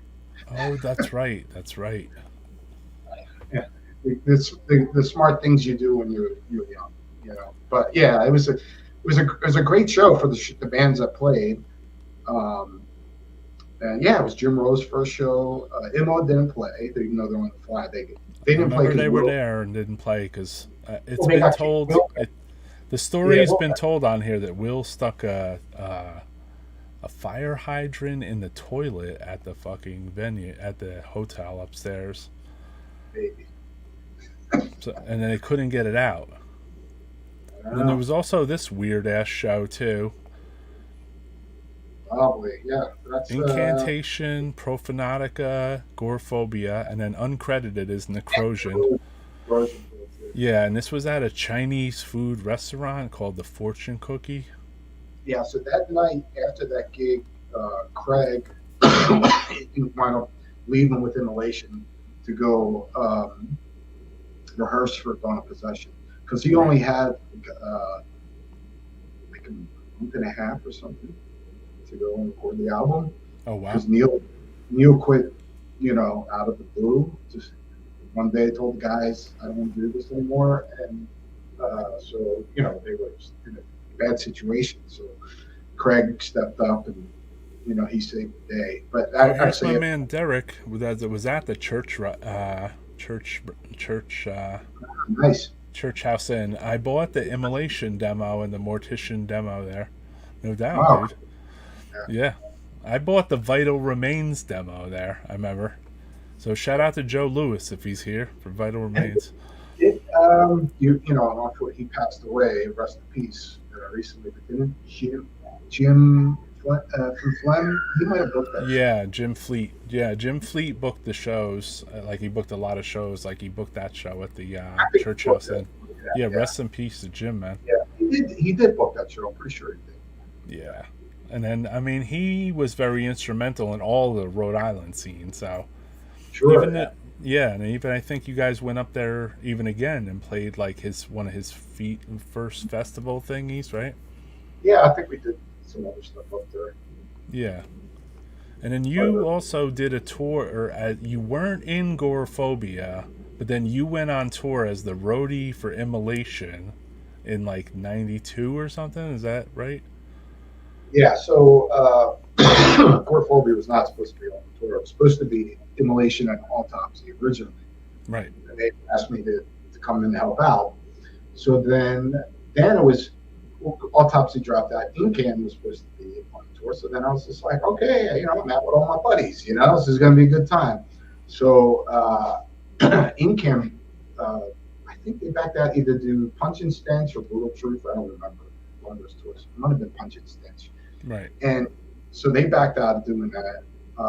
And then those guys tell me like, hey, we're out of, we're going to ask Gorephobia to do the tour. And it was like, me leaving the band and bad. You had just left, so. And they're playing all my songs, like everything they're playing, And right. So yeah, it was and at first I was like, fuck that, I'm not doing this. And then you're like, I need to go up on the stage, like that's my song. Well, Tom Wilkinson, if anybody knows Tom back in those days, he could be quite the instigator. Oh, I know. Yeah, Tom was a big time instigator. You're like, fuck those guys, you're coming with us. You know what? It's so cool though if you really think deep about your story and like say what came to be. I want to say it came to be this right now. Mm-hmm. Your story led you to be in Immolation. So like you started writing with Rigor Mortis and Andrew Sakowitz, who was one of the Genesis members of Immolation, right? But then Ross joined and took Andrew's place or whatever. And then basically you ended up going to, all the bands would play shows together. So it would be like Gorephobia, Immolation at G. Willikers or the people, everybody would hang out together or talk on the phone, right? We talked on corded fucking phones. I got to play music with a lot of my friends, which was cool. But, back when I think back, back then I had no intentions of ever playing at anybody's band. Never. Right. I had my own vision. And even back then, Tom Wilkinson asked me to join Immo, and he wanted to step off and manage a band. He wanted me to join guitar. And at that time I said no, because, I love the band and all, but I just had no intention of joining other bands. So it's funny how things... It's so weird. Yeah, for me as an outsider looking in, like you hung around the band, you wrote to the band, and then next thing you're in the fucking band. So in a weird way, that's a tale to anyone here that likes a band and hangs around with them a lot. You might end up in the band someday. I never would have thought. See, this is true though. Alex was meant to be an Immolation. It was inevitable, and it really kind of really was, dude. Well, we from first becoming friends, like we just, you just know these are people that you have so much in common with, and also, so for me and Bob and Ross, like, we go back a long ways, Actually, Bob was the first guy I interviewed for my fanzine that Chris Campbell used to do when the first demo came out. I had him in our fanzine. But it's funny how things worked out. But I don't regret any of it. I think it's all been cool. I got to jam with a lot of cool people, and which is also when you're used to being like the leader or whatever, Right. you're the songwriter, and you go and play other people's stuff. I think it just broadens you as a musician. Um, get to play with all these different musicians that come from different sides of things. Right. Whether it's playing with Jim Rowe or Paul Speckman or Chris or Henny or Bob Ross, Steve, any of these guys. Right. Yeah, so that's what I mean though. You were like in a weird way, like you're like a death metal fucking trailblazer because like, I mean, we're gonna mention these bands and show some shit on them, but like, you were in Agoraphobia, you did the Ancient thing, which is unknown, obviously Infamy before Agoraphobia. Then you toured with Master, you played in Funebrarum. You have a band Ruinous. You have a band Shadows. You have what else? I'm forgetting like some major shit here, but like you've been in like all these things and done like so much different stuff. So like, Agoraphobia, in my opinion, like that 7-inch, even with just 3 songs on it, like it got out there so well that like people, I feel like some Swedish bands kind of emulated your style a little bit. Maybe, I don't know. I mean, I think during those days, if you go back to the old days of the late '80s or whatever, we were all kind of inspiring each other. I think. Yeah, definitely. So like even in our scene, if we wrote or Phobia wrote a new song, or Immo wrote a new song, or Incan, we were all like paying attention. Right. I even remember like on certain songs when somebody debuted a song for the first time or whatever, like or Immo. I remember them playing After My Prayers. They just wrote the song, whatever, and playing that song for the first time, and it had the beginning intro. And I was just like, what the fuck is that? Yeah, I remember that a lot of times. Like I remember when Agoraphobia first played Necropolis Offering, and I was like, Necropolis Offering. It's like holy. That was the last song musically that I wrote, for the band. Well, as far as like playing out live. Yeah, and then somewhere between like 92, 93, well, actually one thing we didn't talk about is at some point Relapse Records was going to like pay for you guys to record at Sunlight Studios or something, or do a record there. So we were booked to go to Sunlight, the first American band to record there. Also we had H.R. Giger permission to use this piece of artwork because the album was going to be Conqueror of Thorns. Which is funny because the lyrics that Chris wrote for that, it was originally a song that I had written that riffs wind up in Vanquish and Vengeance. Okay. Later. But so we had Skogelsberg going to do the record because we were totally, at the time, we were anti-Morrisound. Like, right. Things were coming from there. And we wanted the darkness and the heaviness and the whole atmosphere and all that. And definitely were not about the sound of that. So at the time, I think only the Carnage record and the first Entomb record were recorded. So hearing those records, I was like, oh, that's kind of, what we're looking for. And I think me and Chris kind of had like, we wanted like Tamega Theon meets Under the Sun of the Black Markers. Okay. Production wise. But I actually did, get to the point of talking to Thomas on the phone, kind of telling him what we're looking for. Thomas Skogelsberg? Skogelsberg, yeah. So, long story short, we split up, so it never happened. Yeah. But the '91 we were signing the Relapse. Excuse me, I'm still coughing, being sick. Relapse, and we got permission to use the H.R. Giger artwork that Relapse worked out. Right. So I still remember the piece of artwork. It's like these beings sitting on the table or whatever. It's a fake. Most people probably know what it is, but at the time it wasn't very popular. I think it was in that book Necronomicon or something like that. Oh, that it was? Huh. Okay. Yeah, Chris saw that. We were just like, oh shit, But we were originally supposed to go there. Yeah, that's an interesting story. I don't think everyone knows that on here, so I figured I'd bring that out. If so between say like 92 through a certain period. Like Gorephobia was kind of like on and off and not really doing things, you know, like you were. They went on maybe like a year after me, I guess, something like that. And then Right. I reformed the band back in '99. It was absolutely horrible. At that time, I didn't even want to do it. So it was actually more pressure from Craig and Henny to get me to do the band again. And I was mess with alcohol and all kinds of stuff at that time. But we had John Litchko, we had this other guy for like a short period of time. Then we had Henny was like twice. Is that when you had that promo demo CD thing with the blue cover? That's me, Craig, Jack Cannon, who was the singer of Hazard Acts, and he sang for Deteriorate, and he sang for Shadows originally, for Shadows EP.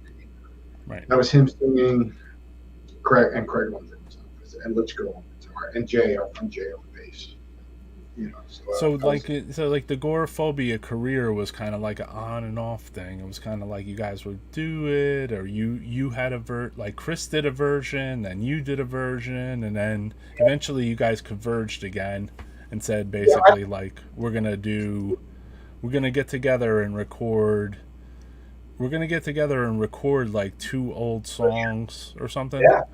Yeah. So in 2004. We did a reunion show. So that was me, Chris, Henny, and Craig. Played one show in New Jersey. Right. And we also recorded, because you were going to put out the demos, both the demos, which you did. Right. And then you wanted some extra stuff. So you guys got together. Yes, that's it. That was our first time, all 4 of us being together. Yes, in 2004, you guys did the Vile Beast of Abomination, which included like 2 old re-recorded songs and then 2 songs that were never recorded, which was one of the songs was Cremate and Hate, and that was like one of my favorite songs too, which kind of cool for me. Yeah, that's actually the first song I ever wrote for Gorephobia. That song was written while we were still in Infinity, actually. And then we commissioned Drew Elliott to do the cover here, you know? Yep, Drew's the man. Yep. Yeah, Drew he did a lot of classic New Renaissance and everything. He did Season of the Dead. He did, Satan's Revenge. And he did Ex Mortis. He did Dorcada. He's done a lot of stuff. Can you excuse me, for give me 2 minutes? Yeah, sure. You can talk to the audience for I will. 2 minutes. All right, so Death Metal Podcast. Alex needs to get a lozenge or something. So how's everybody doing tonight? Hope you guys are enjoying the interview. Gorephobia connected to Bloodstorm. Definitely, dude. How's everything going tonight? I appreciate everyone that shows up to Death Metal Podcast to watch the show. Alex is a legend that I see in the chat. Thank you, man. And I definitely think he is, man, because this is, being that I have this platform, I feel that I should tell or talk to other people on here about like the stories that nobody knows sometimes. So that's why I go on here and talk about like the Gorephobia information about like them recording at like Sunlight Studios, like because nobody really fucking knows that. Not too many people, Appreciate it, man. We still got more to go too. Vile Beast was a badass comp. Apocalyptic Necromancy. Yeah, we're gonna talk about that record too. I appreciate getting together with everybody on this earlier show too, man. So we're gonna do another like a death metal-y show after this. But the to talk to Alex for me is kind of easy, and even to talk to a band I don't even know is kind of easy because. The bottom line is all of us are into the same music, we all, most of us are all like into Autopsy and, or some people like black metal, some people like death metal, and then some dark stuff or doom, and it's good to connect on this on some like community type shit, and people are chatting, and, I show it on the screen obviously, and that way, like everyone's talking, and it's like a big love fest. This is a death metal love. This is our Woodstock. So, and then the same people show up too all the time. So, Dinkins, appreciate you, and T Bone Savage, Carla, you're awesome. I got your fucking Bible, Unholy Bible, a fucking zine. Nevermore, always. The Stefan Goldberg, awesome brother. Sent you a package actually too. Into Storm of Steel, great interview. Tabba Joe is always here, man. Appreciate you. People from Finland, Leslie from Paraguay. Like everyone, we come together on this. Brian Siculo, I've known for years too. So like everybody, we come together on this to just talk about metal basically, and that way, it's to me it feels very communal. Thank you, man. I appreciate it. Urban Discipline rules #1. Biohazard. Oh, you're coming from Berlin. Sick, man. Awesome, dude. Yeah, we're family, man. This is our fucking death metal family, basically. And Alex, myself and Alex, obviously it's easy for me to do this. So I don't have to have a script. This isn't, MTV or whatever. I don't know. It's not edited, and I just go by the pictures and the chat, and that's it, dude. And just memory. I do have a pretty good memory. Death metal, it's in his DNA. Yeah, I have a pretty good memory for some reason too. This is a cool podcast, Roy. Even some Finnish skateboarders are watching this for info. I have to inform them, and it's free, no doubt, dude. That's what I want, man. That's exactly what I want, dude. It is. Yo, this is, man. This is our fam right here, man. So, and yeah, I want it's. This is partially for me. This is, partially for the fans that watch it, and then also for Alex too, because in my eyes, we have to kind of give each other our own flowers in life and not in death. Like, I don't want to write another fucking thing about Jim Fleet, saying like, my friend who died, all this, he fucking was stood up for the scene, Like, to me, that is very fucking hard, dude. And I've lost a lot of people. So instead, we go on here, we have a good time, we talk about things that people are interested in, and that way it's fun and interactive, and you know what I mean? We could just talk metal, And then all you guys in the chat are friends too, I see, and you meet up here and talk before the fucking show even starts. So you guys are a bunch of fucking maniacs, dude,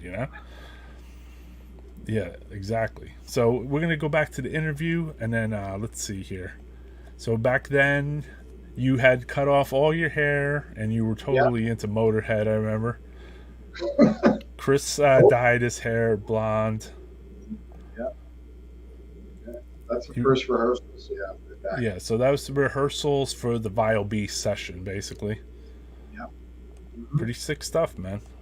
So yeah, I think that's what we were talking about. So we did Cremate and Hate. We recorded that for the first time, and Chronic Baldaga, which is another old one we had, and the other two songs, Wraith Reaper, and I don't remember what the hell the other song was, but those were actually even old stuff from back in the day too. That put together. Cool. So they're old too. And it was nice to hear Cremate and Hate and Chronic Blood Larva, because I knew them as songs from your live tapes, because I had like soundboards or whatever. Mm-hmm. And I was also the pocket recorder guy, if you remember. Yeah. So I'd bring like a little Walkman to the show, and I would like record songs. The only thing the only thing that I would not know all the time was the name of the song. I would know how the song goes and everything. But because the way everyone approached the microphone, whether it be Chris Gamble or it be Craig Pillard, it'd be like, this next song is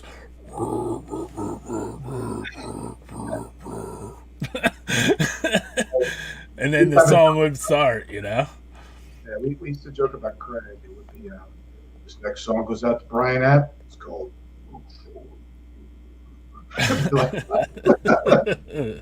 Yeah, and it was fun, man, Yeah, so I mean it was like, and I would take that pocket recording tape and I would bring it home and listen to it, and I'd be like, damn, like I was like, these songs aren't even on the demo, man.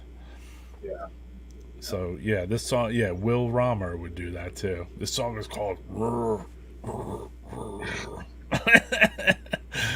So yeah, I mean these. Yeah, I think I don't know. I guess New York and Philly innovated that shit. You know, pretty funny stuff. Like we had a good time, man. You know, like Well, you know. we definitely had our own scene, and the way we looked at death metal was a bit different than the rest of the country, and so we definitely were kind of, you know, had No our attitudes either. Like I noticed over the years, because like by the time would go to hardcore shows too, everyone was like kind of like up their own fucking ass, you know. But like well, in the yeah, death metal scene, and like everybody was so fucking like friendly and like you know, like they would go out of their way. Like I'm a little extroverted anyway, so I would go out of my way to be like, yo man, that's a cool Ex Mortis shirt, like or whatever. Like I never saw that one, you know. Or yeah, oh shit, you had a winter shirt. I love winter, you know.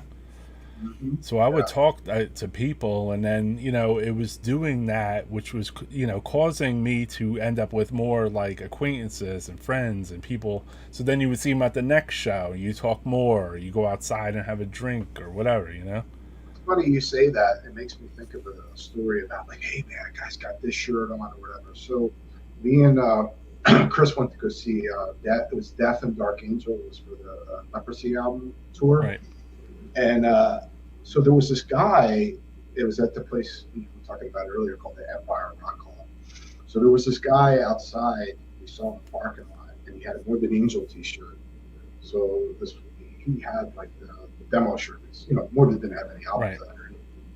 So me and Chris saw this guy, and we're like, "Oh shit!" You know, got a Morbid Angel shirt. You know, like this was I guess '88, something like that, and he, you know, so he was, you know, lived down in Florida. He knew all the Morbid Angel guys. You know, so fast forward, you know, I saw this guy many like 30 years later. Uh He's a huh. Florida guy, but he was living in Philly at that time, and you know, he was like just a fan. He wanted an autograph or whatever or something, and I was talking to him, and as I talked, I was realizing this is that guy from Philly from 30 something years ago that had the Morbid Angel shirt on. And he's like, yeah, that was me. Oh shit, I do. That was you, you know? And I'm like, yeah. Mm. So Long-standing memories, man. I don't know, that just you said something about Well, somebody even wearing a that shirt. happened with me and McEntee. Like, we drove down to a show with some dude I'd never seen again. Like, he was like, this happened twice, actually. I remember one time we went to that Maryland Nuclear Fest with some dude, Parm, who did some radio show. Then I remember some Mm-hmm. other time that there was a kind of a dude that kind of looked like Billy Venner, and he was from like Long Island or something, and he was like he really knew his shit, man. We took the car ride I took with him was like 2 hours there, 2 hours back, but like this guy knew his shit, and you know what? I never fucking seen him ever again, dude. Like ever. It's just Yeah, amazing. I think I traded addresses with him, but maybe we didn't write to each other, you know? Right yeah, now you're yeah. gonna go jam some Goraphobia? That's what's up, man. So going through, like I said, there was kind of the Goraphobia thing was like up and down, and then I mean I guess there was stuff, you know, this would be you know, at some point the timeline of Goraphobia is a little rough for me, so excuse me if I try to like sort it. You let me see. Most of the stuff I try to put years on, as you see. Um, we didn't show this actually, real quick. This was at the Day of Death, huh? Yeah, yeah, Rocking that rigor mortis, dude, and then you join with those motherfuckers. And then the yeah, random shot of the Philly fucking OGs right here. So you yeah. got Henny in there, It's John Lithgow and Joe John Young, Litch.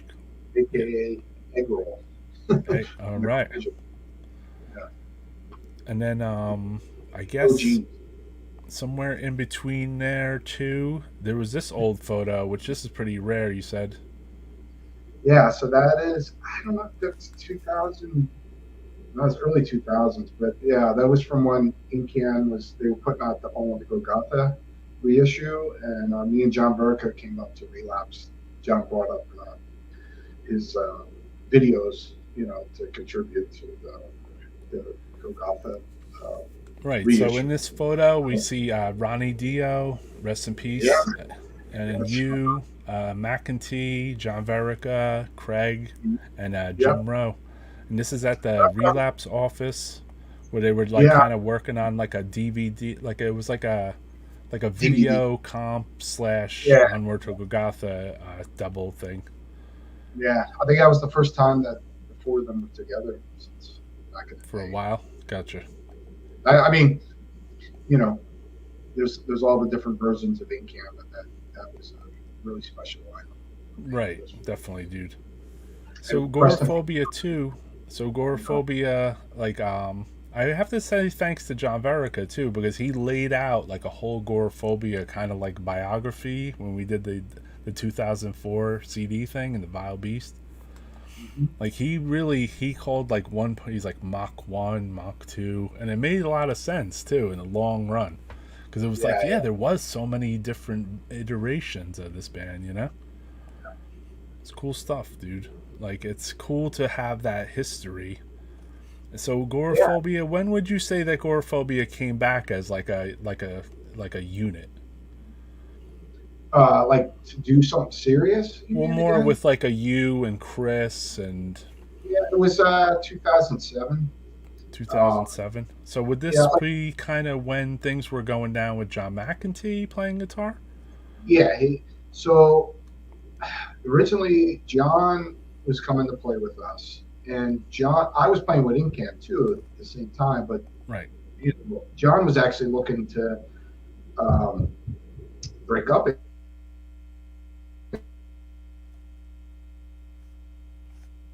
Hold on. I think we lost Alex here.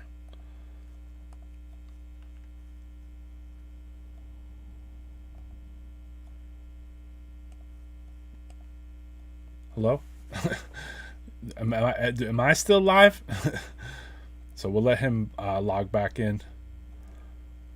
So that was an epic photo. Am I still live, guys? Let me know.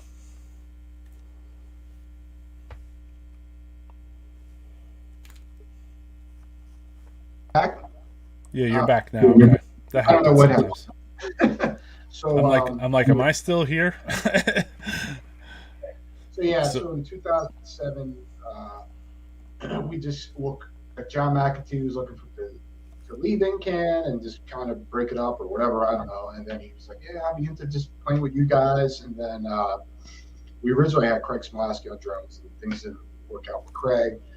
And so then there you I, have on this photo. You have McEntee in Goraphobia. You have Jim Rowe in Goraphobia, and then Chris, and then you.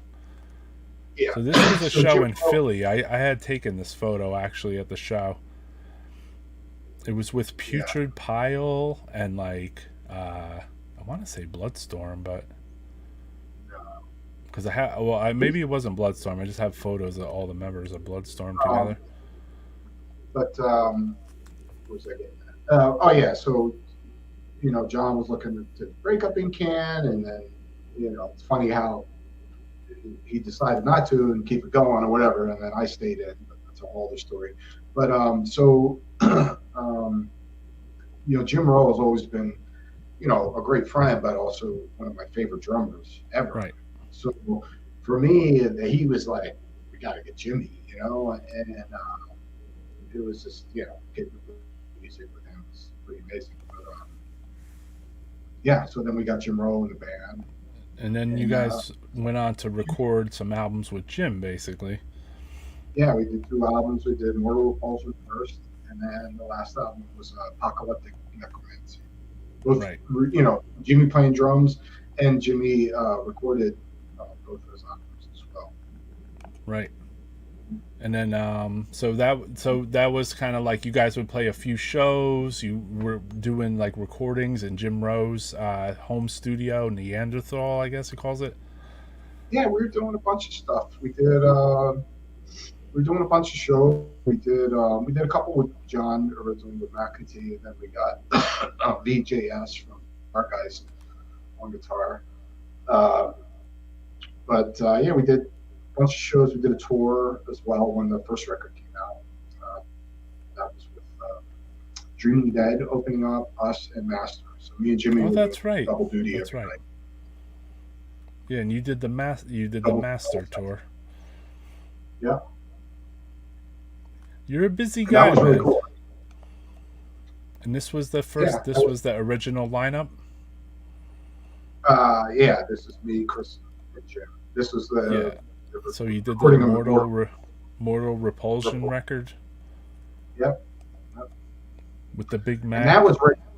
Yeah, that was actually with Mac and T right before, around the recording of the record. I believe. Right. And eventually, you, I guess this was taken on the. I didn't upload the photo of us, but like maybe this was taken on that master tour. That that is Master Tour. That's a different tour. Oh, That's okay. we just I see a master shirt in the background. That's why I asked. yeah, that's Lee Paul. So yeah, And Eric. Jim Rowe and you joined Master as like the house band, let's call it, or whatever you would call the touring band for the U.S. with Paul Speckman. So it was about 2008, maybe. I think we locked up again. Sorry for the technical difficulties, guys. Oh, I think Oh, I'm there back. he is. There's the man again. You're just locking up a little bit. Yeah, but yeah. So we just we helped out. He did the one tour, Jim. I did a couple tours. Oh, you did more than one master tour. Yeah, it was cool to meet Paul Speckman. He's a legend, man. Oh, he's the man, dude. Yeah. It's just One of great the to first play. death metalers. Yeah, definitely had a like the particularly Deathstrike had a big influence on me. So it was it was really cool to play those songs with him. And he's also a super close friend of mine too. He's my older brother. Yeah, yeah. And when you, so when you did the Funeburm thing before you started recording the albums with Incantation, right? Which would be this? Would this be it? Mm, Pretty concurrent? yeah, around that time, that was actually a rush job. That No. recording it was Uh-huh. because we were doing a tour with Undergang, Right. and they wanted to release like a 7-6. So this song was kind of, to be honest with you, I liked playing in the band and all. It was fun for the period, but that recording is just terrible. But I Not mean, so, in a long run, something good came out of that, right? Which would be yeah, Ruinous. yeah. So So you connected with Matt Medeiros, my other yeah, Carney brother, yeah. and Sean So, here, who played drums for Disma and plays drums for Ruinous. and Funeral. And yeah, so like in a way, like a good kind of thing came out of that, where you guys could get together and form like your own thing. And if Yeah, yeah. anybody's interested too, there's an entire like a retrospective death metal podcast about like Ruinous alone. So if you guys want to learn anything about like there's a lot of guitar talk on this one, man. So Like I yeah, don't know, somehow we went down some deep guitar fucking rabbit hole on that one. But you guys are, I mean, you're doing a thing now too, with your buddy, which is the Guitar Gear Locker. yeah, yeah. So It's could you gonna be. talk to that a little bit for the guitarists that watch this? Um, yeah, so it's going to be a YouTube channel that me and my friend Roger. Roger is a guitar technician. He owns 3 Lump Guitars, and he's also a retired firefighter now. So I met him when I moved to Virginia. I was looking for somebody to work on my guitars, and I met him, hit it off with him immediately as a person, and also we have a deep love and passion for guitars and how guitars are made and gear and all these kind of things. So Right. yeah, we just talked about doing a show together, so we could just talk about that. So we have some guests lined up already. Some really cool guests that I know and stuff like that, and that are going to be on the show. And some other people in the music industry, not necessarily guitar players and bands, Right. but people involved in the music industry. And basically, we're going to be talking about what their love of music and guitar playing, and Right. yeah, it'll be a lot of fun. It's something And the we're gear behind it too, like amps and pedals too, yeah, or yeah, get into all that stuff with it. what they're using, what they use in the studio, what they use live. Uh-huh. Uh, What you about know, the and taking apart and putting it back together of guitars? Will you yeah, guys yeah, touch base on that? we plan on having some videos of Roger working on some projects and stuff, guitar projects, you know. So That's cool, yeah, man. So if yeah, anybody sees this in the post or whatever, check out and add this, and eventually this will be like a StreamYard thing. yeah, yeah. So it's the Guitar Gear Locker. So Alex is gonna bring some guests and friends that he knows, either whether it be guitar players or industry guys, Mhm. and you're what do you call it? For you, you're sponsored by ESP, correct? Yeah, yeah. UN, Bob. Me and Bob, yeah, yeah. So Best guitar, yes. no doubt.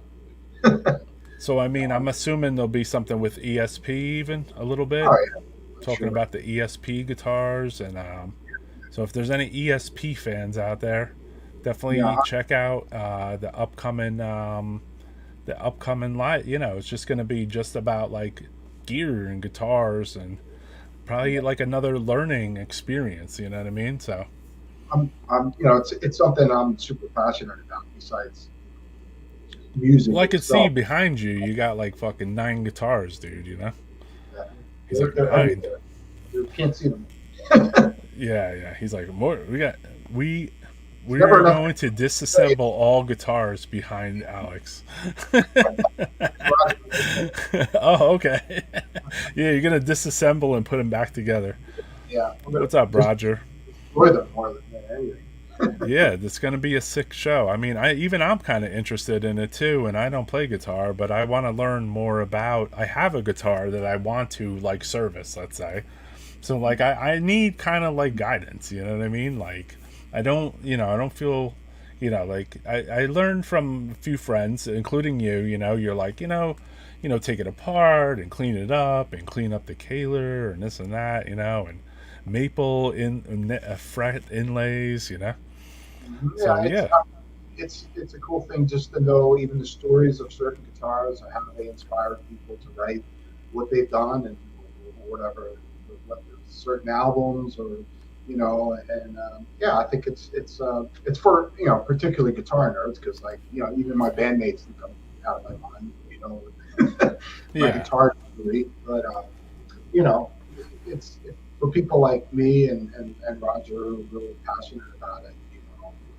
Yeah, it's a cool thing. Oh, it's needed. I mean, it's definitely needed out there to, if you guys get together and, you have expertise between both of you.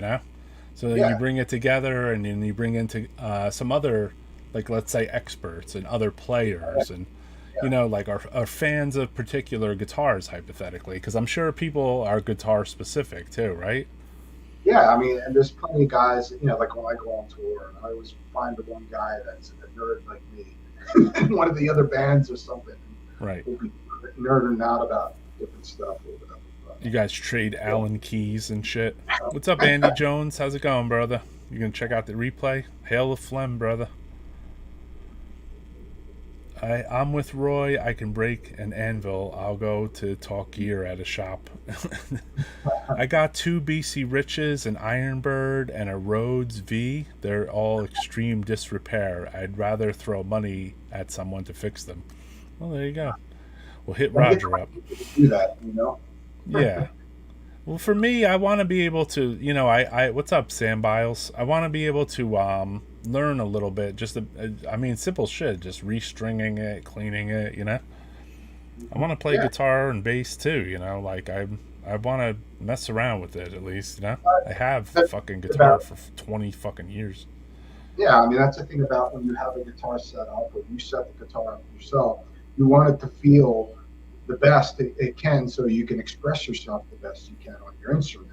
Right. So, a lot of things I learned over the years, especially when I was younger, like, oh, the guitar's broke. It's not broke, it just needs to be set up. Like Yeah. it's broke. I need a new one.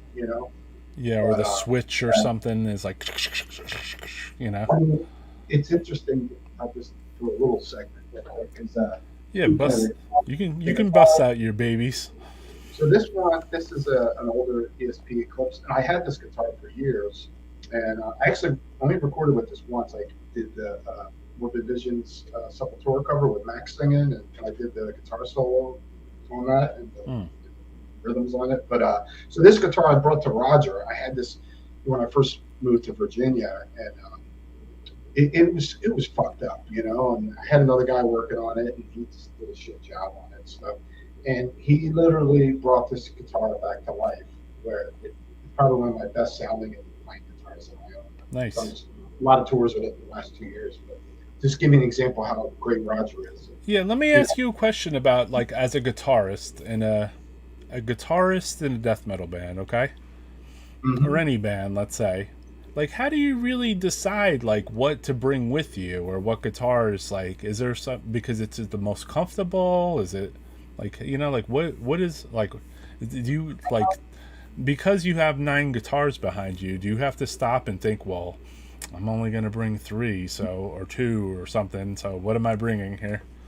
Well, you want to bring stuff like, you know, when you're traveling, or sometimes if I'm traveling overseas, I'll like try to bring smaller guitars, you know, because they're easier to, if you're going through airports every day to carry or whatever. But for the most part, like, it depends on what band or what kind of music I'm playing.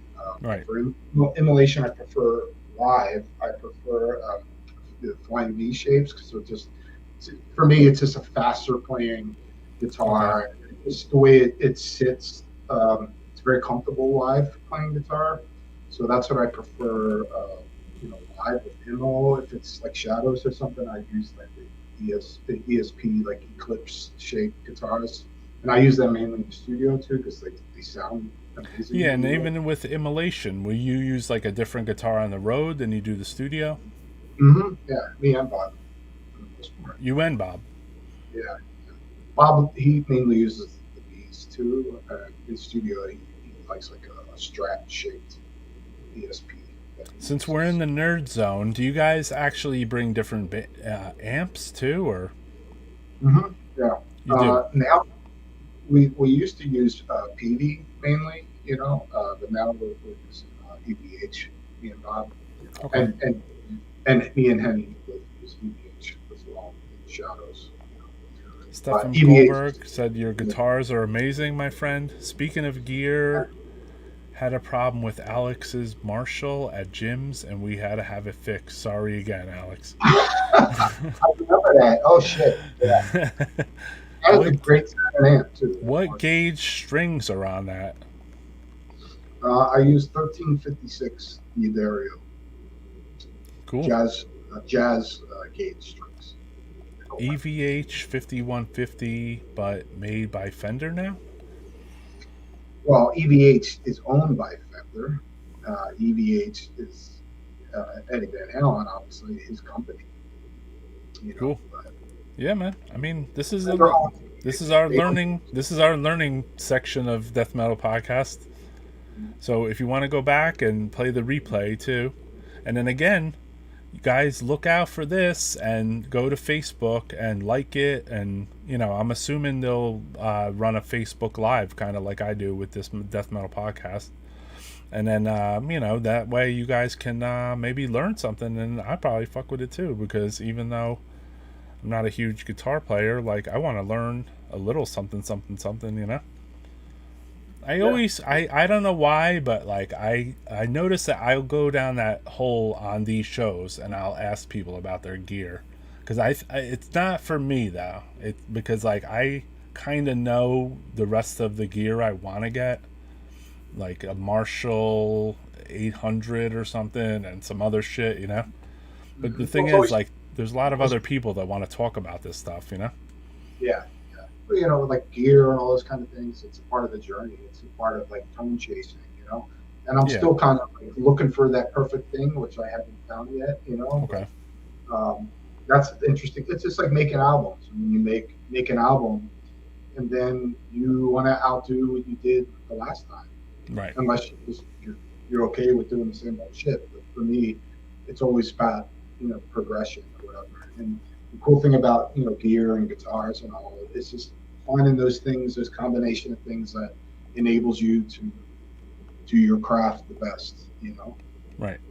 So, It's cool. I mean, I think it's cool to bring it into the discussion for our death metal family here, basically, on Death Metal Podcast, because Yeah. like it feels like it's part of the game. And then I also feel that maybe this video will be laying up here in 10 fucking years, and there'll be Yeah. like a kid that's like 13, and then he'll remember, and then he's 23 now, and he's like, what guitar did that guy have? You Well, it's know? funny you talk about young people, and we're getting into like the death metal scene, and coming from where we come from, which was beginning when it really wasn't death metal, really. Right. But when you see these young kids that, like, for instance, stuff you put out, like Crematory from Sweden, Right. and like meeting a kid on tour, he's like 13, 14 years old, he's wearing a Crematory shirt or something, he's talking to me, he's like, the X audio down, and it's like, you're not even alive, and it's, that, and like, for instance, death metal in itself, it's probably bigger than it's ever been right now. That's you good. know, 'cause, it's crazy how It feels big it's like gotten it. because of those young kids, Yeah. Well, we were those young kids, so that's what's important, Yeah. And it's interesting that is a big thing, because I thought death metal would get big, and then I thought it wouldn't. But then I thought black metal would get bigger, and I thought black metal would get bigger faster. But then they made that movie with the black metal movie or whatever, the Lord of the, I wanted to call it Lord of the Rings, Lord of Chaos or whatever. And I thought after that movie comes out, there's going to be like so many more black metal fans, but like, I don't think there was really, I'm like, where's the death metal movie? Like, we have to kill each other to have a movie? Like, you know what I mean? That's your key to success. You murder somebody. You got to kill someone, right? Your fans will be great. So in 2011, after the Apocalyptic Necromancy, this was the last Scorephobia show? Yeah, that's actually Chuck Sherwood on bass. So Chuck, who was in Incantation, or is in Incantation now. And there's Chris. Right. Crazy photo of him. He looks like some kind of demon. Yeah, that's a demonic fucking thing going on there. With you had joined into Incantation at some stage. No, I was in Incan at the same time in 2007. Oh, okay. You joined in 2007, that far back. Yeah. And then you played, which would be the where the fuck is the picture? It's not Dirge's Asylum. Dirge's Asylum? No, it's the other record before that, right? Vanquish and Vengeance. The first one, yeah. So you played on Vanquish and Vengeance.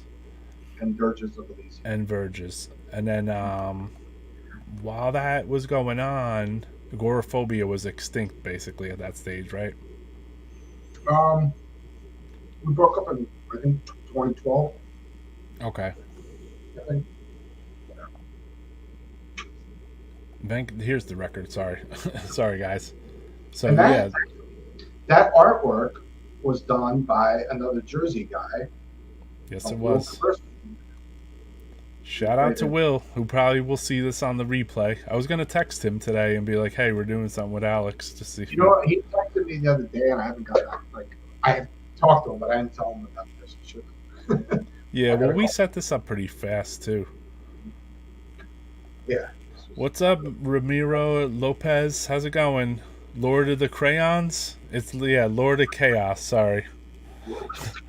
So on the Vanquish and Vengeance, you guys recorded in a studio in Ohio or something like that? Yeah, it was done at we did like pretty much all the Incan records from I saw the name of it today. I didn't write it down. What the fuck is his? I can't think of his name. Oh, he's a crazy son of a bitch. He's good. Oh my god, I can't think of his name right now. If Brian Takula's watching, he can try. Yeah. So this is my opinion, and I'm not being biased. I'm just looking at it from an outsider's point of view. When you rejoined Incantation, was for the first time where I saw Incantation looked a little more solid than it had in years. because they had kind of like they were kind of known as a band that had like a revolving door of members. You know what I mean?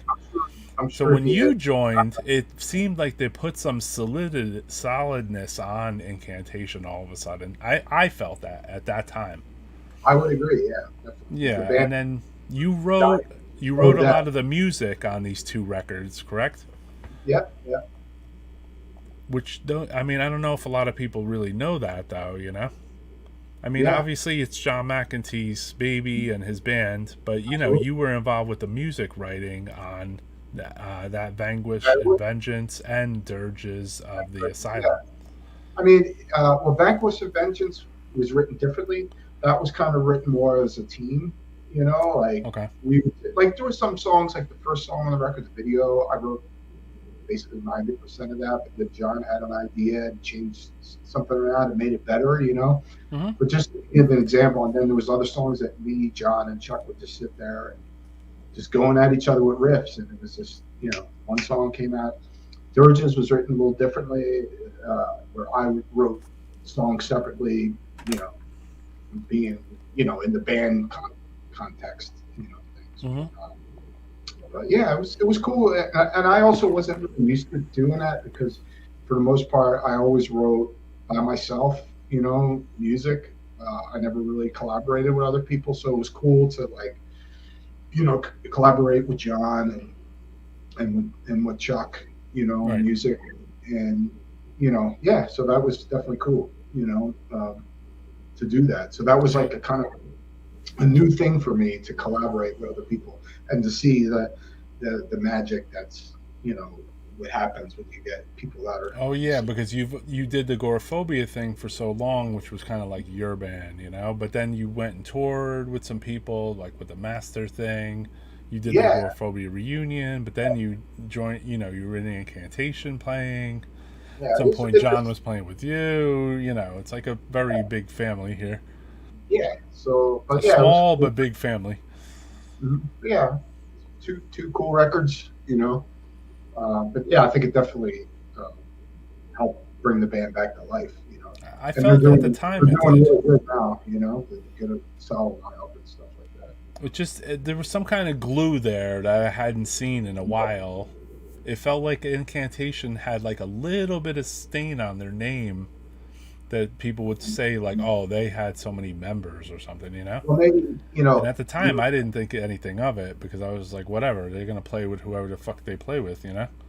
well, me and John are two of the guys that start this, scene in our area, playing this kind of music at Right. the same time or whatever. So, I think it was kind of cool for John maybe to have one of his old friends and old school people there that were part of that. Could have helped Yeah. inspire him a little bit to. And if you go back far enough, if I go back far enough, right? I was with John. We were leaving from New Jersey in 1990, and he was putting his guitar in the car. And I said, why are you bringing your guitar with you? You're not playing. He said, I'm Right. bringing it for Alex to play because Alex doesn't have a guitar. Alex doesn't have a guitar. I was like, wait a second. He doesn't have a guitar. He's in Agoraphobia, dude. He's Yeah, like, no. Your guitar Yeah. got stolen or something, right? There was a period I didn't have the guitar. It was a short period of time. And, so Yeah. John to he had this blue BC Rich Strat, Right. which was a great guitar. I'm not a BC Rich guy, but that was he recorded All One to Go Gotha with that That's the guitar. Samantha Fox guitar, right? A Samantha Fox guitar, yeah. Right. So yeah, it was funny. He would He would put it. I saw him put it in the trunk, and I said, "What are you bringing that for? You ain't even playing." He said, "I'm bringing it for Alex. He doesn't have a guitar." Yeah. So he was like randomly talking to him on the phone, and then he'd be like, I'm like, oh, by the way, you come to the show this weekend. Oh, could you bring your guitar? Can I borrow your guitar or whatever? Yeah, it was pretty funny, dude. For a guy that didn't have nothing, now it's like a different story. I know. It was just at the yeah, I know. Now it's a different story. Maybe you could lend John a guitar. You're like, here, I Yeah. got 7 of them over here. Even that photo that you posted earlier from Day of Death. Right. Sure. I'm playing Della Cerrito from Suffocation's guitar. Oh yeah, there was a lot of like musical like switchy swap at that show. Yeah, And it's kind well, of fun. Agoraphobia and Incantation, like they weren't. You guys weren't. Like Incantation wasn't supposed to play. Basically, Agoraphobia was. Yeah, Incan was invited for whatever reason. I think John tried to get on the show, but I Right. don't know. But yeah, so long story short, we didn't have a ride. Our ride backed out of us. I don't remember, but so John was like, "Hey, if I get Jim Rowe, to pick you up and take you guys to Buffalo, I think you guys could let us play a song on your set." Right. And I was like, "Yeah, absolutely." And they played two songs, I think. Yep. And yeah, so and that's Because a you whole guys other. didn't have a long set. You only had like 4 or 5 songs at that stage. Yeah, we played like 25 minutes or some shit So like that. Incantation kind of just like stormed the day of death, and were like they played like they were like we're gonna play a song, but they played 2 songs, so they just Yeah, I don't rolled. know if the guys who booked it were mad or not, but Yeah, fuck it, they're coming up playing. it was cool, man. I mean, for me it was exciting, and I remember there's an old photo too of Craig Pillard in the crowd, and I think I drove up there with him in John's car, if I'm not Joined, mistaken. joined Incantation at that show because Yeah, Bill. it was like me, Omar, and John and Craig in the car, I believe. Yeah, because I guess Bill left or whatever, and Yeah, then Bill left. you Well, know, Bill didn't seem psyched with the concept of going on stage to storm the stage. That's basically what he told me later. He's like, he goes, I didn't think, he goes, I wasn't going to drive all the way to Buffalo to storm the stage on a show we don't even know we're playing. he That's what missed. he mentioned to me. That. It was a historical night, that's for sure. But, Yeah, it was. And I mean, Autopsy, obviously, they came out and played super slow, and it's it funny was because sick. Autopsy played last, and they played like super late. But it was cool about that is I had known Chris and Eric because we used to write letters, and we supposed to talk on the phone all the time. Right. Eric used to live with Chris, or they were vice versa. They both living together at the time, in the late '80s, and so it was cool, like to meet them in person. Because that was the first time meeting them in person. Was that show. Right. And then of course we. Yeah, rest in peace, Brian Pattison, too. Yeah. Can't Yeah, forget Brian. about Brian Pattison, man. Yeah, he was the. It was two What's up, guys, Austin? Brian, him, and some other guy that did that festival. Yeah, so it definitely was it was like chainsaw abortions and something. It was at the Sky Room. I still have the ticket stub. And The I'm ticket pretty sure, stub. I don't know if it was one of the guys from Baphomet that were involved. Alex Cannibal might have been involved in that in some way. Getting And us what was on that. cool around that time is they had set off another little series of shows. So like I was back up there with Incantation and Ratchabor like maybe 3 weeks later after the day Yeah, of death, and we you were guys actually were up there too. also two later too. Yeah, Didn't you have a story with that with King and Deceased? yeah.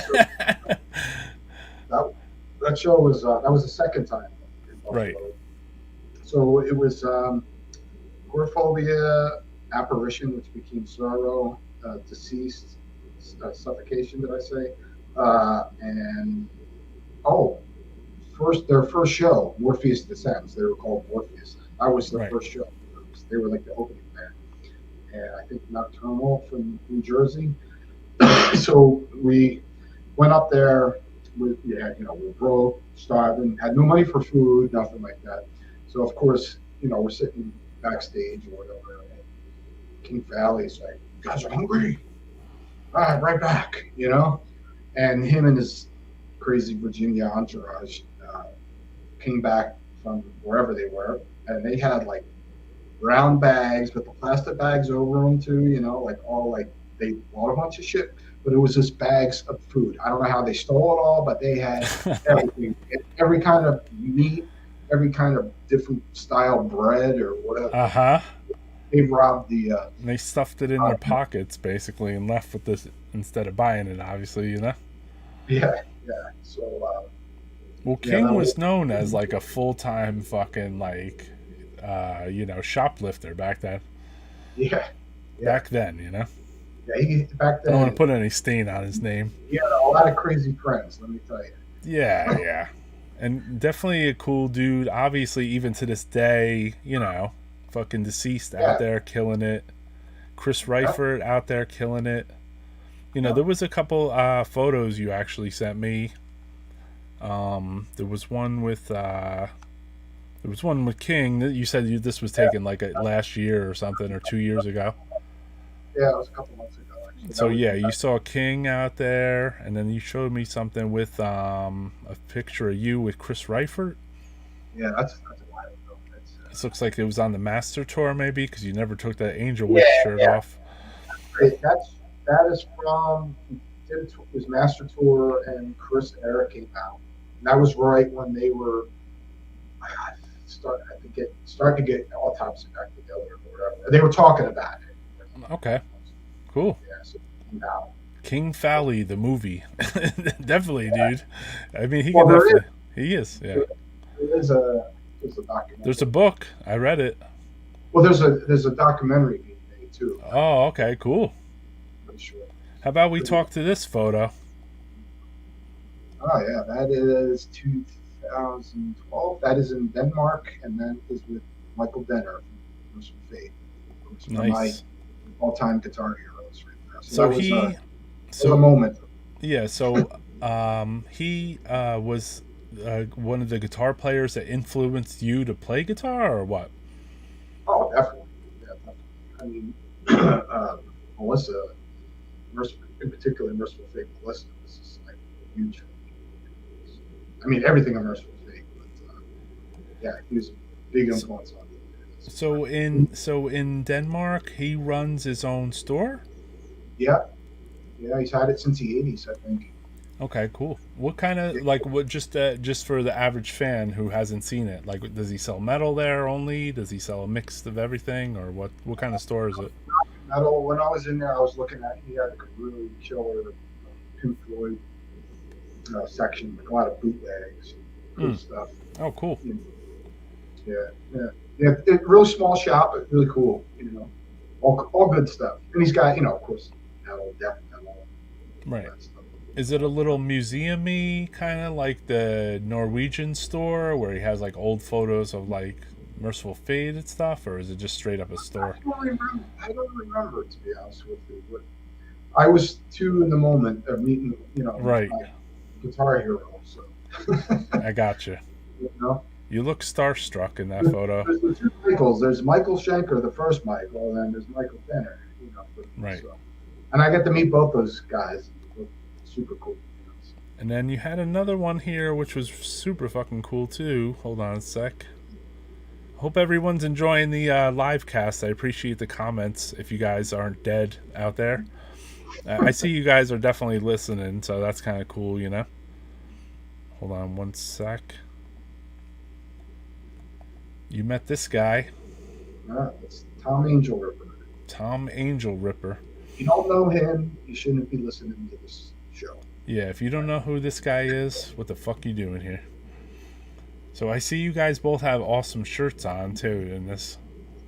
Yeah. You have your fucking tank shirt. Yeah. And your awesome carcass hat. Yeah. And he's got some kind of bootleggy looking Motorhead shirt or something. Yeah. Not bootleggy, but some kind of, something with a Motorhead looking theme. Yeah. Yeah. Sodom. The Witching Metal. Exactly, dude. Yeah. Yeah, I was talking about Helvete. They have it's kind of like a black metal museum-y kind of thing, Oh, okay. Yeah, and then they have that basement where they would do the the Varg thing, Mm-hmm. So I guess I guess we could ask a few questions here, guys. If you guys want to ask some questions in the chat, just maybe put the word question with it. That would help me a little bit if you guys want to, Woodus Sodom, definitely those upside down Sodom fucking patches. So here's a question coming from Bob's Femur 9115. Who's your favorite heavy metal band, Alex? Heavy metal band. Well, it depends on what somebody just defines as heavy metal? heavy metal, but I mean, I could say Black Sabbath, but I don't know. When I think of, I don't know, probably Judas Priest, you know, because Judas Priest to me are like the band that, you know, Black Sabbath and some other people had involvement in developing what heavy metal is. But I think Judas Priest was the band that made metal completely 100% pure heavy metal. I kind of So agree with you, brother. I would say Judas Priest. All right, here's another question, Alex. What's your favorite album of all time?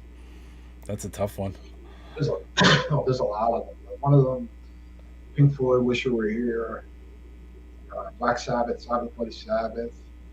Um, I don't know, man. A lot of stuff. There's so many.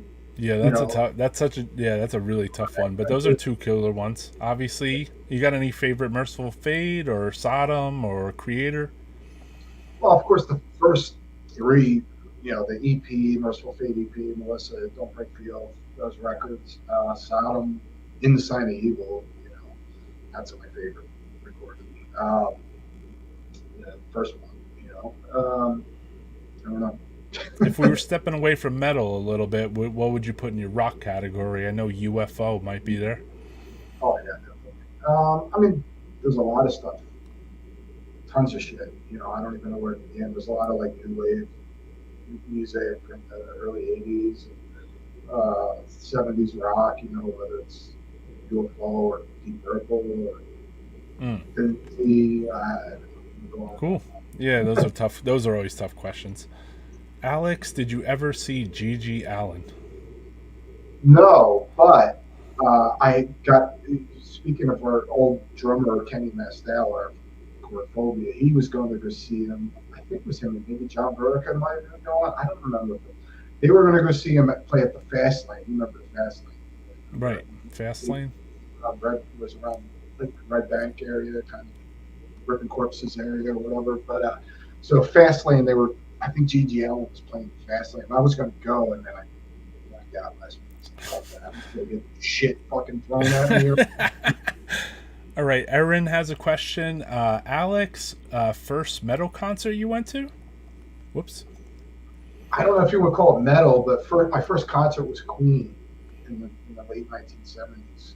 Sick. And then, yeah, and then after that, I saw Black Sabbath with Van Halen opening up. But first, like, heavy metal concert would have been Iron Maiden, Power Slave, with Twisted Sister and Wasted. I think. All right, awesome answers. Question, Alex, was there ever an idea of Agoraphobia doing a music video? We did. The song Mortal Repulsion. Okay, Should be able to find it on YouTube. there you go. Okay, Sam Biles from Hideous Mangalus here. Question, do you take different guitar and different tunings on tour or different song era immolations? I would like to take some different, but we only use one tuning for immolation, so we're in C standard. But yeah, I mean, if I had, you know, a big crew, I would take more guitars. But Gotcha. I use two guitars.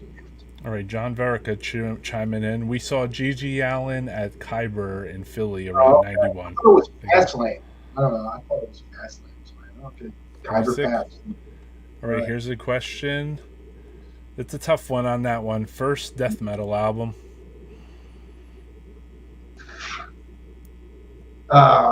What I would consider the first death metal album. I don't know. I mean, everybody says Seven Churches. Could be Hellhammer, too. I would, you know, go around those records as the first. All right, one. yeah, there's your answer. Question. Immolation is a great legacy band. What do you think has helped you guys inspire writing all these years? Lots of listening to bands and growing as musicians. We're just still inspired about music, you know. Inspired about making music. That's for me. That's the main thing is the creative process. Is, you know, everything else that happens after it is just an added bonus. You know, it's just being able to be inspired to do something better than you did before, or just whatever it is at that moment in time that that inspires me to do something great. But, yeah, Hmm, so I mean, cool. we all love what we do. So I mean, there you go. Definitely, dude. Yeah, I mean, these guys have created their, they're full-time musicians too. So at this stage, they're not just your average, I don't want to say average, but there's a lot of bands out there that are not taking it to the levels that Immolation is taking it to. Well, that all comes down to choice too. I mean, for me, like I said, creative thing is the most important thing is Right. to make music for yourself. Um, you know, for us to go out and do what we do is just, it's, I don't know if it's anything any of us anticipated years ago. Like we realized like, oh, in our 50s we'd still be doing this. Right. Especially playing the music. And we're kind of like, I think I was talking. We were on tour with Carcass and I was talking to Bill Steer. We were talking about being older or whatever, blah blah blah. And kind of like, yeah, we're the tests of how far we can take. Yeah, yeah. You You know? did a little eye movement there because, like, you must have had that eye movement at the time because you guys were looking at each other like, what the fuck is happening here? Yeah, yeah. 35 years later, we're still jamming. But I All mean, right, it depends on what you're going for. There's no right or wrong. I'm like, oh, just because the band's out touring, making money or whatever, it makes them a good band. here's a good fun question. Brian Sakula, Alex, what's your favorite diner to go to when visiting Jim Row in New Jersey? Uh, Man, I can't think of it. There was this one place we used to go to. It was really cool. Jersey. Oh, you know what's so funny? It's a funny story. It was like it was Craig Pillar went with us. It was me, Jimmy, Craig, and Jimmy's wife was with us, and it was like best pancakes in the world. And Craig Pillar was just like, so it says you have the best pancakes in the world. Do you have something? Or I don't know. I don't know. That place was really good. Whatever the name of that place Yeah, is. yeah, cool, dude. Maybe you know what I'm talking about. I don't know. Hey, Alex, I want to be playing in my 50s. I look up to you guys. I just turned 40 a month ago. Cool, man. Congrats. You made it to 40. Here's a legit one, also from Brian. How's Alex's life changed becoming a father? It changes everything with family and band balance. Absolutely. Nothing more important than that. And I never saw myself as a dad or anything like that when I was younger. And yeah, it's the greatest thing that's ever happened to me. It's the most important thing. And I think family completes you as a human being, I think. So, yeah, that's number And one thing. finding a band balance, it's Yeah, can be a yeah. challenge at times, I'm assuming. It's definitely a challenge. Absolutely. It's a challenge for me, most importantly for my wife when I got to leave, and she's got to go to work, Yeah. But yeah, I mean, it's just, but it's like with anything, you figure it out. You want something or whatever it is, you want to do You something, got to go for it. you got to figure it out. He says it's the Somerset on Route 22. That's the Okay. pancake place. I know Uh, that Route 22. I'm actually going to be. Alex, what are McFunknells? You don't have to answer that, but I think that was one of Chris Campbell's, like, he just had like funny little sayings about certain things, whatever, like jokes about stuff. It's just, you have to be there of you know, course. All right, Justin, thank you for always tuning in too, Justin. What inspired you to start playing music? just I grew up. I had really great musical upbringing. So my dad was all into rock of the '60s and '50s stuff. So whether it was like folk music or Jimi Hendrix or whatever stuff like that, the Doors, Moody Blues, the You Beatles. going into the record collection a bit, listening to Yeah, stuff? my dad got the bug in me. He taught me, like, I knew who everybody was in the bands, all the members of the Doors, and the Beatles, or the Stones, or Mm, whatever. And then my grandparents on my father's side were all into classical music and Russian like folk music and stuff like opera. So that was playing in my ear. And then I had two uncles that were into the heavy rock. So you call it heavy metal back then, called usually heavy rock, right. like 70s. And so they got me into, Sabbath, Zeppelin Purple, UFO, the Scorpions, all that, great 70s hard rock.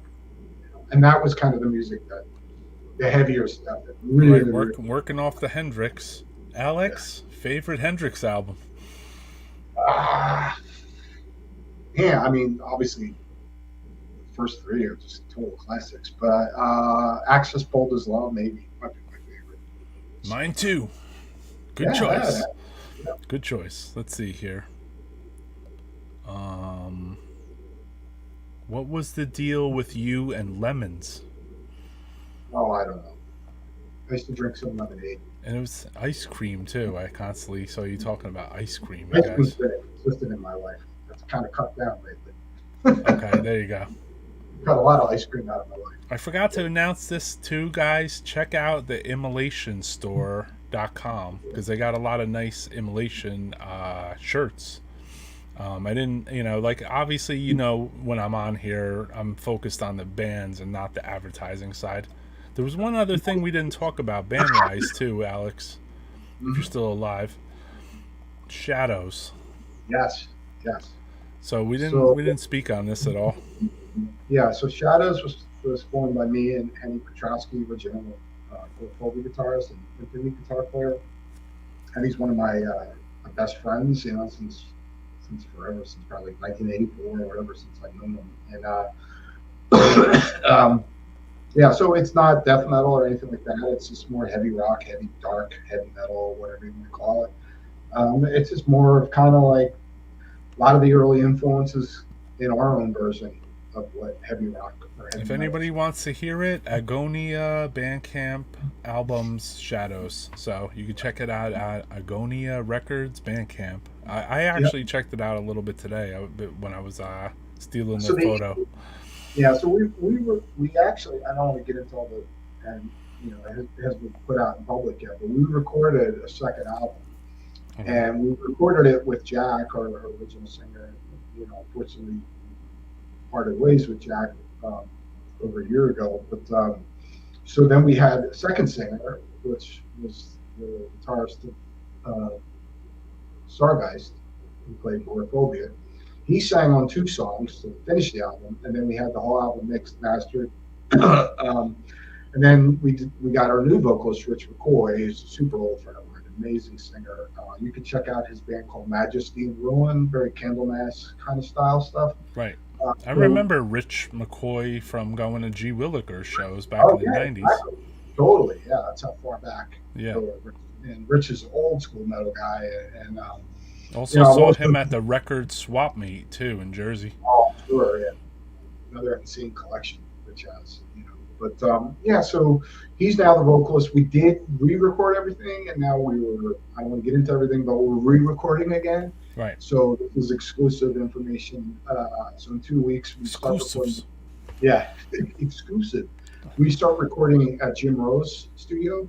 So Jim Rowe will be recording the record, and he'll also be redoing the drums on the record.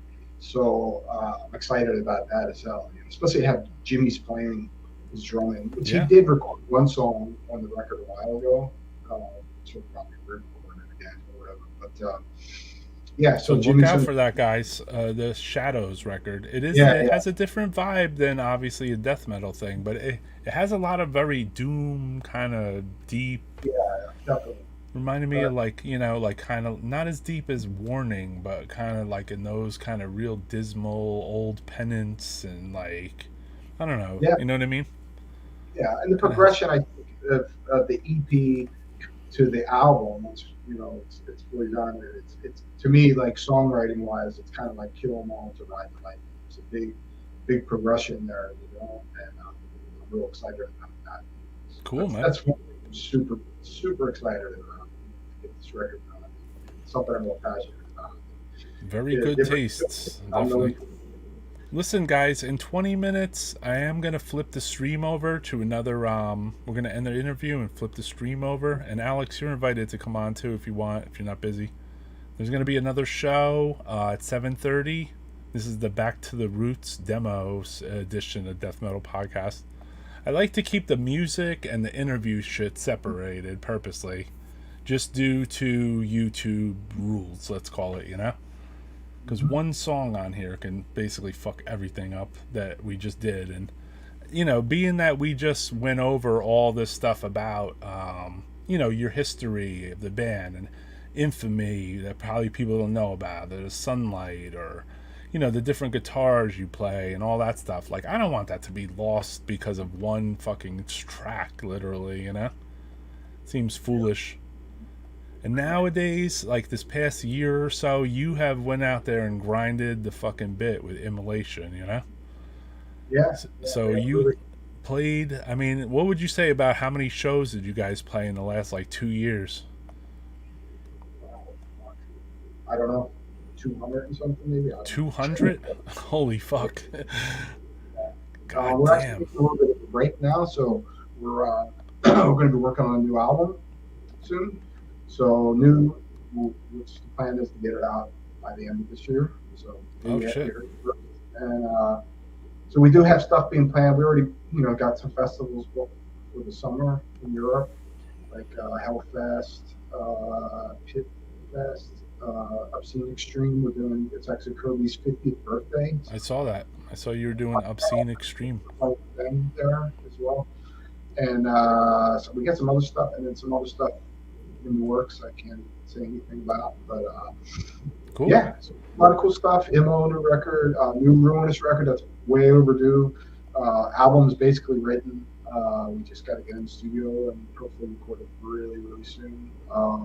That I'm really excited about. I think the music is much better than the first album. I think it's darker and stuff. If anyone's interested to find out more about Ruins, there's a death metal podcast just about Ruinous, basically. Yeah. Well, yeah, so you can learn a little bit. This was a real nerdy guitar fucking one too. So if anyone's a guitar freak, definitely check that out.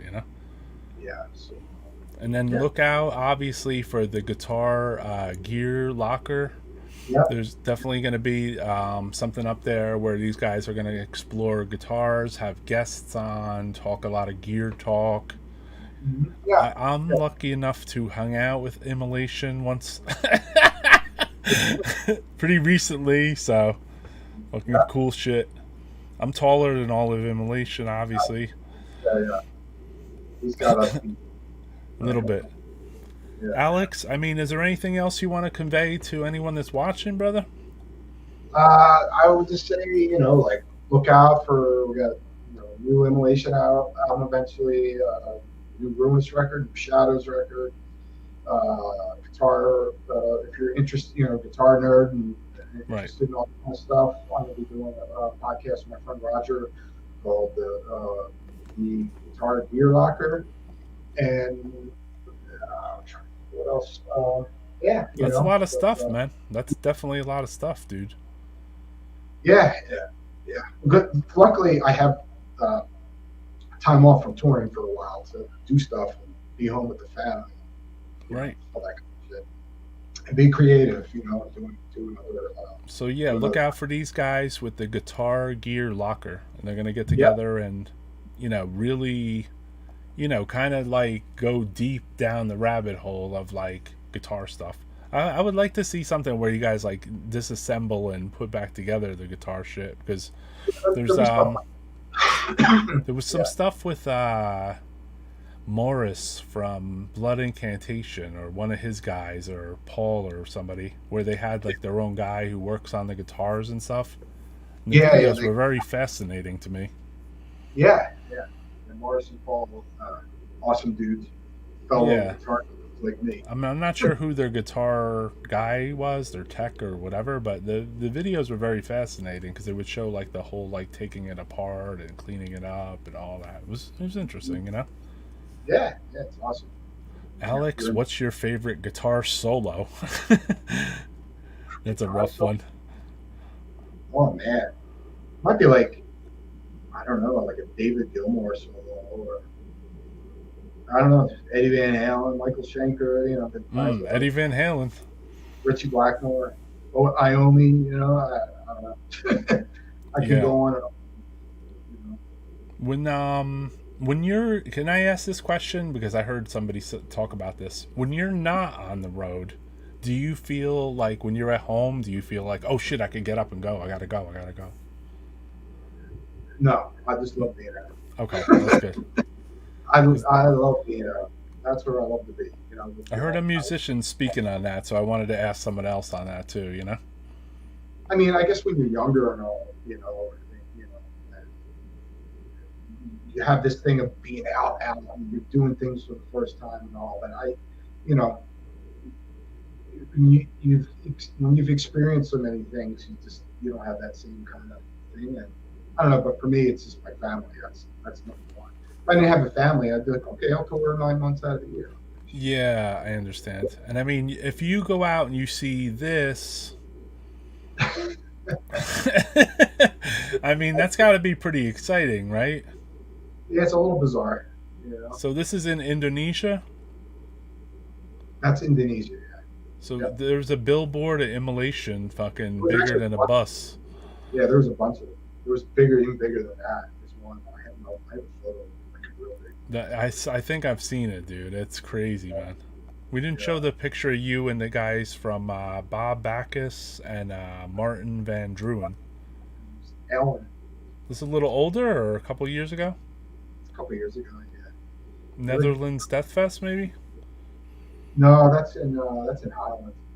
Okay. Yeah. Any European favorite country to play? You said Poland to me one time. Poland, probably. I love playing Poland. I love the people there and all. Yeah. I don't know. There's so many. I don't want you to single anyone out. You know what I mean? I'm just asking. Poland's definitely got a place in my heart. What about foreign food? Is there any specific country that before you get there for 2 days you're like, I can't wait to get? Yeah, I'd be like Poland. Poland? Zurich soup or pierogies or something shit like that. I mean, I being Russian, I grew up with them. It's very similar. We have different terminology than the Polish people have, but yeah, like so that food's in my heritage growing up and stuff. But I love food in like South America and stuff. Places down there, Central America. If you're excited about that, Poland. Yeah, Goulash. Yeah. Eastern Europe is good. A lot of cool stuff. Yeah. Felix Kabasi, Poland, right on, my man. Kabasi. Yeah. Pope Shaitan. Mr. Lichko. That's who that. Sorry, my man. I was didn't realize. What's up, Lichko? How's it going, man? Yeah, I was watching some killer drumming. Good talking the other day. Yeah, good talking. Yeah. Saw your show at Belasco in L.A. Oh, Belasco. Yeah, that was a good show. Fucking potatoes, man. Potatoes. The show is all about potatoes. Poland, land of truly evil black metal. Definitely.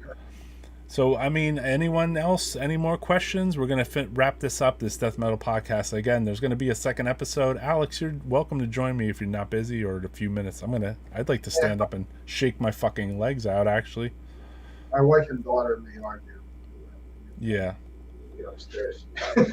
Yeah, so I appreciate the interview. I think we covered pretty much everything, right?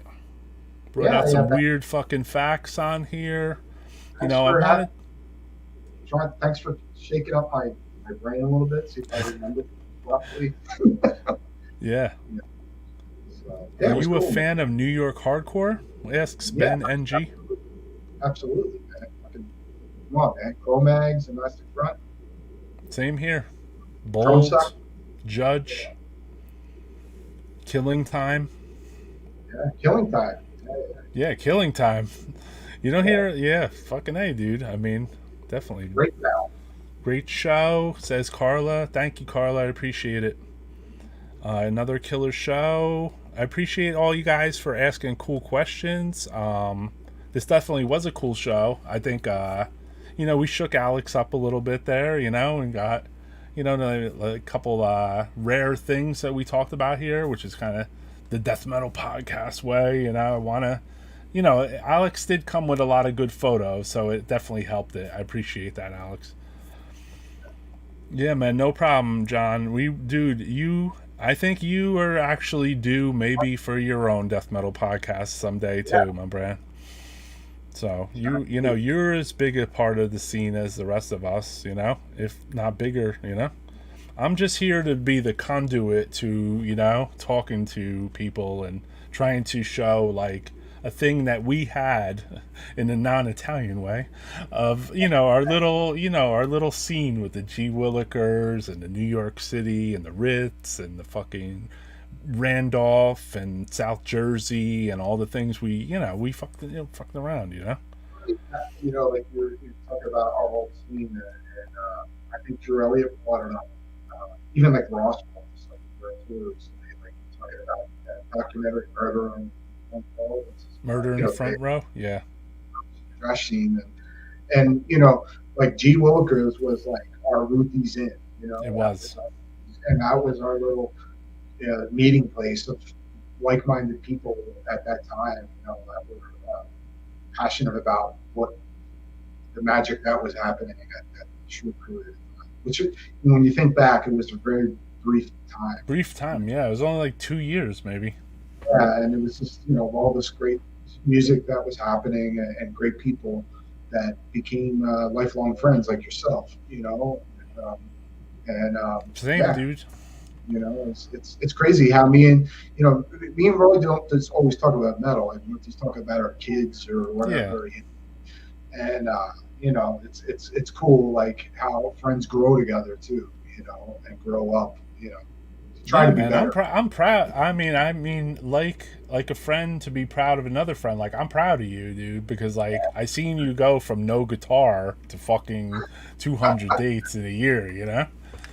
So it's not. It is kind of nice, and like we've always had good laughs, and we've lost a few good friends along the line, both of us, Yeah, So like rest in peace, Ronnie. Rest in peace, Dave Pagion, who sold me tapes outside of fucking G Willikers.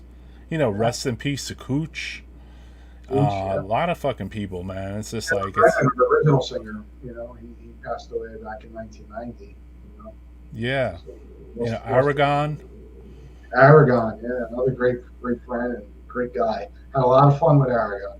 Yeah, so I mean, we do these shows regularly, brother. So if you're interested, sub the channel, man. Yeah, definitely. Enjoying some firewater on the weekend. All right, all right.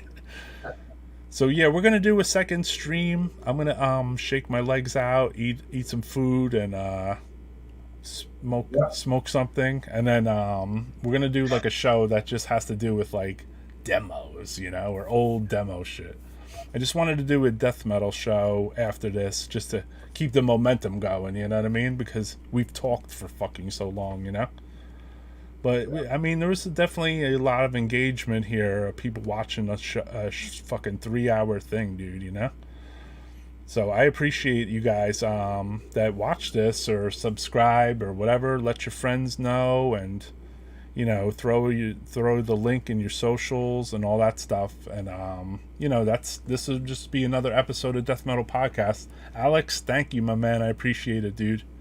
Thanks for having me. Everything you said today was fucking sick, dude. And that guitar you showed, man, amazing. Cool. Yeah, that awesome. Fucking, what was that, an ESP? What was the model? ESP. I got about 20 of them, I guess. Oh, shit. So like your buddy said, you could take those apart and put them back together, Yeah, that's the fun, Exactly. You support death metal podcasts and Necroharmonic. Also, yes. I'll be at Maryland Death Fest, so if anyone wants to talk to me or whatever. Yeah, so we're going to wrap this up. Appreciate everybody that tunes in.